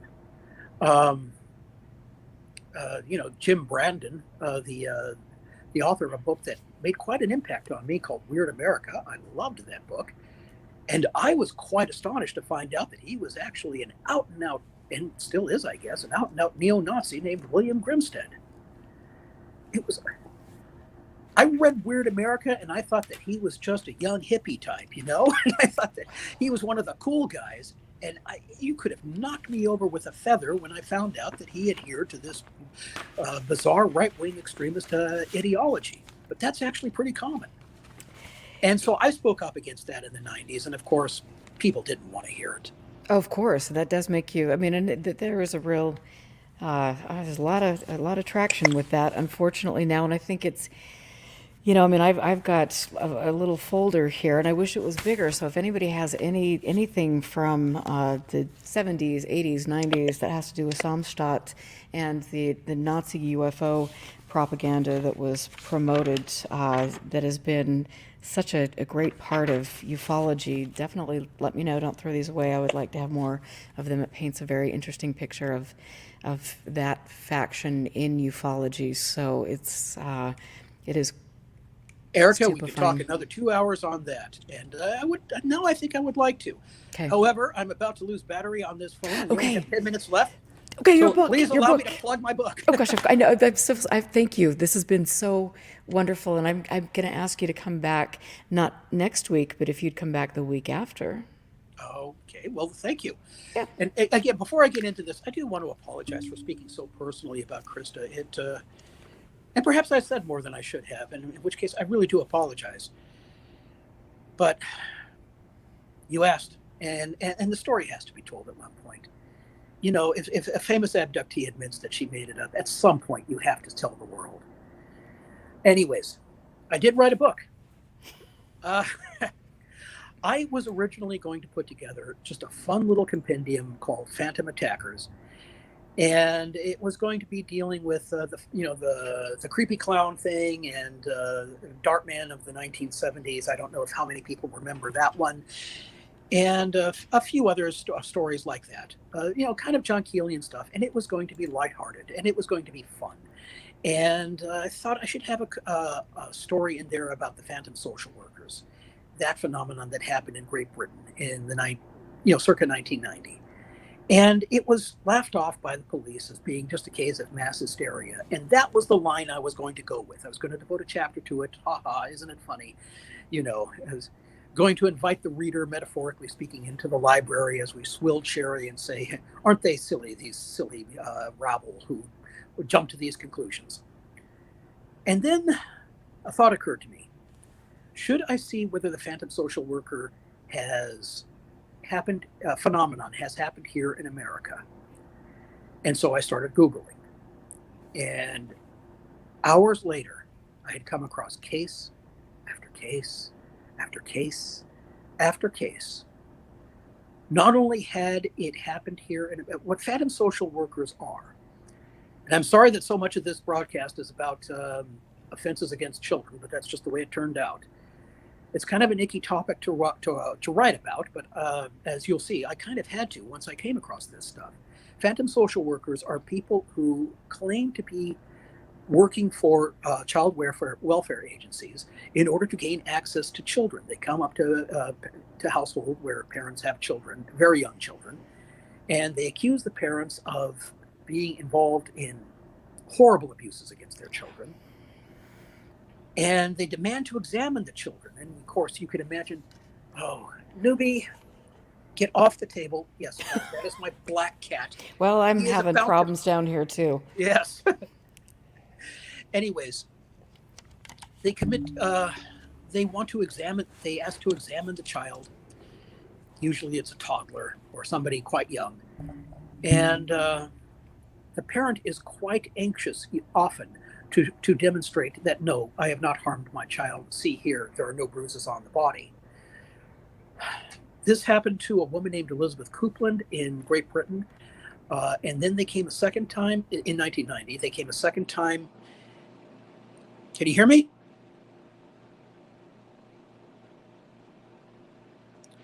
Are you sure you can hear me? I can hear you. I just muted my mic because I had a certain... We're having having the exact same problem. Yes, we are. Yeah. And I am about to lose my battery. So let's, if I disappear, that's the reason why. Anyways, Elizabeth Coupland, on the second visit by these phantom social workers, they tried to steal her kids. That was when she got suspicious, and she wanted to see verification badges, ID, and she found out that they were fakers. Now, that everybody thinks that Elizabeth Coupland case was the first one to happen. It had happened actually throughout that previous year in Great Britain. It has happened over and over again to this day. The Yorkshire police looked into it. They instituted something called Operation Childcare, which tried to slough it all off as imagination run wild, as a case of mass hallucination. Their big explanation was that no, these were actually Mormons going door to door. Like, oh, Mormons, first of all, in those days, Mormon missionaries were all male. You know that. You're in Utah. Ugh. Oh, did I just say that out? That was my inside voice. Okay. Oops. Plus, no parent is going to mistake the words, "Would you like a free Book of Mormon?" No parent is going to hear that and interpret it as, "I'd like to look at your kid with his clothes off." I mean, that's ridiculous. Or no parent is going to hear the words Brigham Young and say, "Oh, I guess he meant bring out your young." It's just not going to happen. So I thought the Yorkshire police's explanation was, in my book, I debunk it 6 ways from Sunday. More to the point, it had happened here in America. The earliest case in my collection goes back to 1919. I found cases where children actually have been kidnapped. I found cases where parents have actually been murdered. Wow. And I found there were many cases in the 1980s where conspiratorial teams, went up to households and did exactly what they were doing in England. People came up with all sorts of explanations. It never received I should mention this, it never received national coverage. It was always local newspapers that covered it. And that's why nobody knew about it until now, because the local newspapers are now online in various newspaper archives. Back in the 1980s, the only two outlets which talked about it nationally, talked about this phenomenon nationally, there was one article by James Risen, who has become a very, very famous journalist. And he talked about events in both, I think, Michigan and New Jersey, which were hit heavily by these teams. And there was an article on the David Blockett kidnapping case published in Ebony magazine, because David Blockett was, and the family was black and the kidnapper was black. Or rather, well, she was, discussing her race is a very difficult matter, because I have an idea as to who might have done it. And I'm sorry to be coy about that. If we had more time, I would talk about my explanation for the long-running David Blockett kidnap case. But that was another case where a phantom social worker came in and gained access to a child and then just drove off with him. Wow. And he has never been returned. So you can't tell me that this is simply mass hysteria, because David Blockett and two others that year, Kevin Verville Jr. and Corinne Gutierrez, both had the exact same things happen to them. Their children were never seen again. And I do not believe that, although in all three of those cases, the phantom social worker was a lone individual, I do not believe that they worked alone. And I do not believe that these women were simply psychologically imbalanced, that there was some sort of deeper conspiracy going on in these cases. Now, I have traced these very similar cases to this very day. It's been going on. There has, in fact, been a rash of phantom social worker incidents here in America. The most famous one right now is a woman named Jessie McCombs. She's up in Washington. I tried to contact her, but I didn't get back. I didn't hear from her. But if you try to Google the situation, I think you'll run into her, because quite a few news stations covered her. Very, very frightening, because they had purchased an old Crown Victoria, which, as you know, is a cop car. Mm-hmm. And they had the neighbors thinking that they were the police. Have been a number of other. Oh, there's the Portia Baya case in West Virginia. Very mysterious, that one, because they found that she lived in this community called Whitman, which was way, way in the forest. Basically, Whitman is not so much a town as it is a road. There's only one way in and there's only one way out. This woman came to Portia Bias's home, um, accused Portia of being a drug addict, made her take a urine test of all things, and then literally stole her children. Portia had to fight her child. Oh my Portia gosh. had to fight to get the child back Wow. uh, with a large curtain rod, and then the woman disappeared. When I looked up where Portia Bias lived, on Google Earth, I said, where could she possibly have disappeared to? Because uh, uh, Portia said that this woman didn't have a car that she could see. There's no getting in and there's no getting out. So there are some of these cases that are so mysterious. I recommend them to the Fortean community, because some of them are as mysterious as any Men in Black case that you could name. The very first Fortean, actually, to have noticed the phantom social worker phenomenon, and this is well before it happened, the phenomenon broke out in Great Britain, was your friend Ray Besha. Ray Boucher, and Ray was in chat earlier, so he was here. He's been listening to the show. Oh, well, I hope he chimes in, because he had a very interesting in one of his journals. He had a very interesting case. There had been a wave of phantom social workers in Nebraska, where he lived. Very mysterious. Sometimes they would come in and they would harm the reputation of the person that they had targeted. Um, I can't, and even though I have my theories as to what was really going on, I cannot come up with a good explanation for why they would just go around and basically spread fear.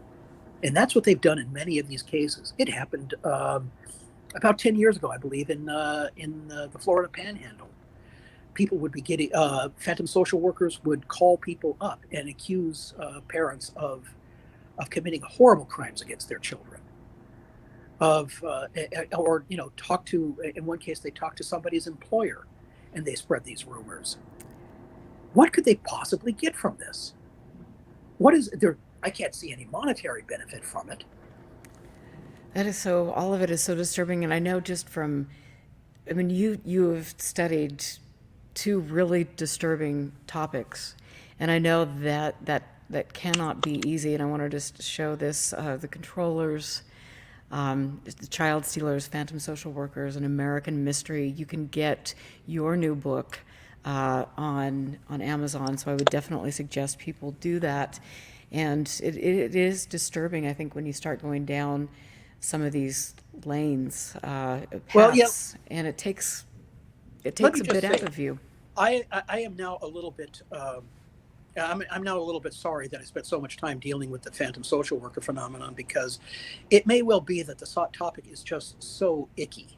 It's just so disturbing. Nobody wants to talk about it. People might not want to read about it. It is a fascinating mystery. Every single time you come up with a theory, you say, okay, I know what's going on. You're going to come across a new case that's going to dash that theory to pieces. That happened to me over and over again. I didn't enjoy writing the book, because you can't have fun writing a book like that. There's no room for wordplay. There's no room for cracking jokes. Right. It's true crime is a depressing topic. I think I'm good at writing true crime. I don't think I want to write a true crime book ever again, especially not a book about crimes against children. It's hard to think about, but it's actually happening. Do You I know know, we've gone over? Do I have time to mention the case that happened recently? you know what we do. It's after 7, but why be different for me? Because I'm good at not sticking to times. Okay. Well, let this be the last thing.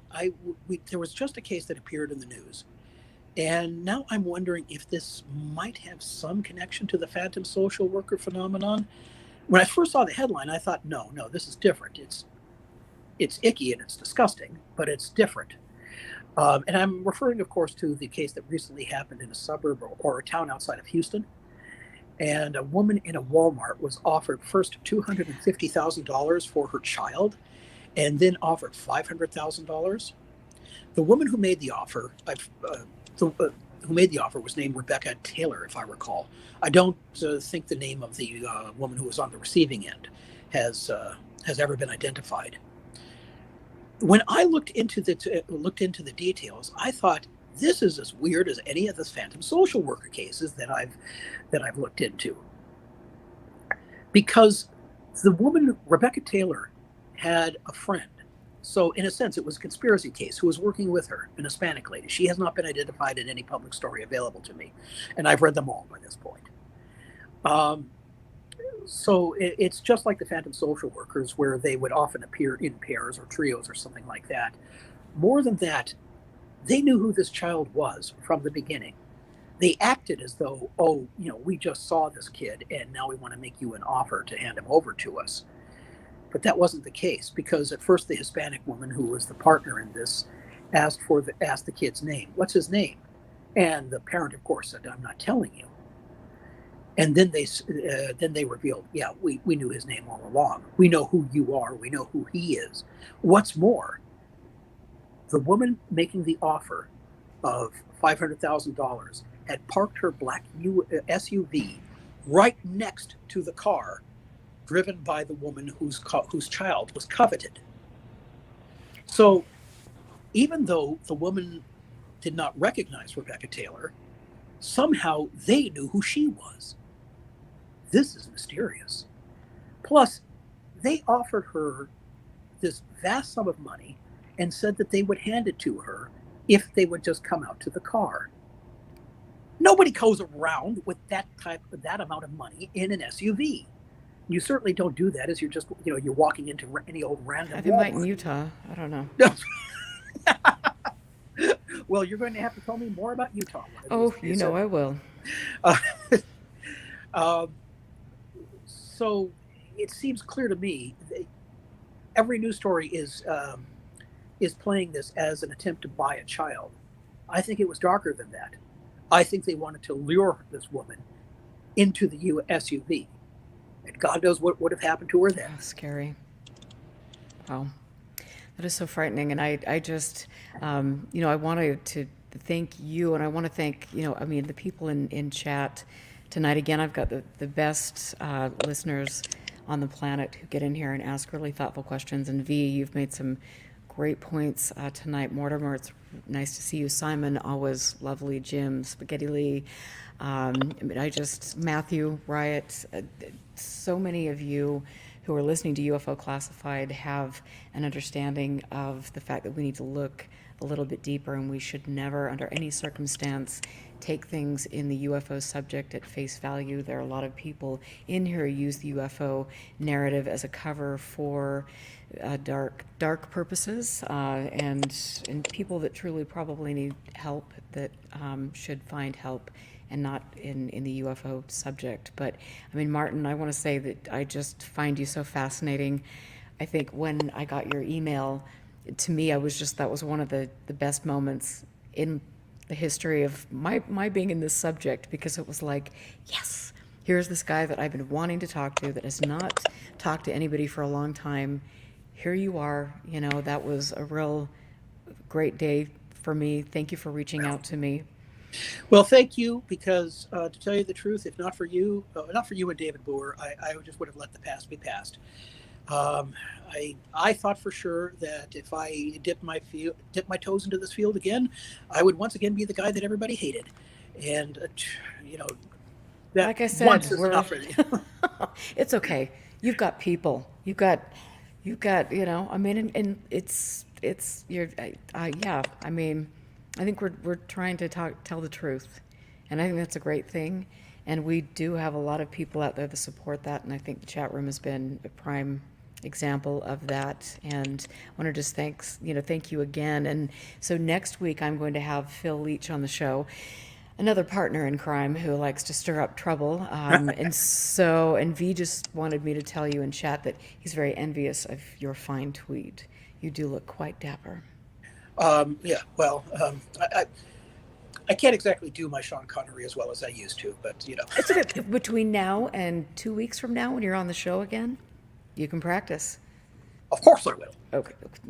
Marvelous. That's lovely. So thank you. Thank you, Martin, very much. And again, please go to Amazon to get The Child Stealers. It is absolutely fascinating. Thank you for sharing a copy of that with me, and try to get the controllers as well, because I think that really lays out an important question and foundation for some of the things going on in ufology.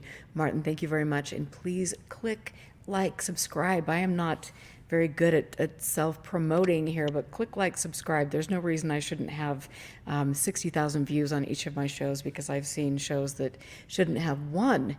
But anyway, spread the word, spread the love.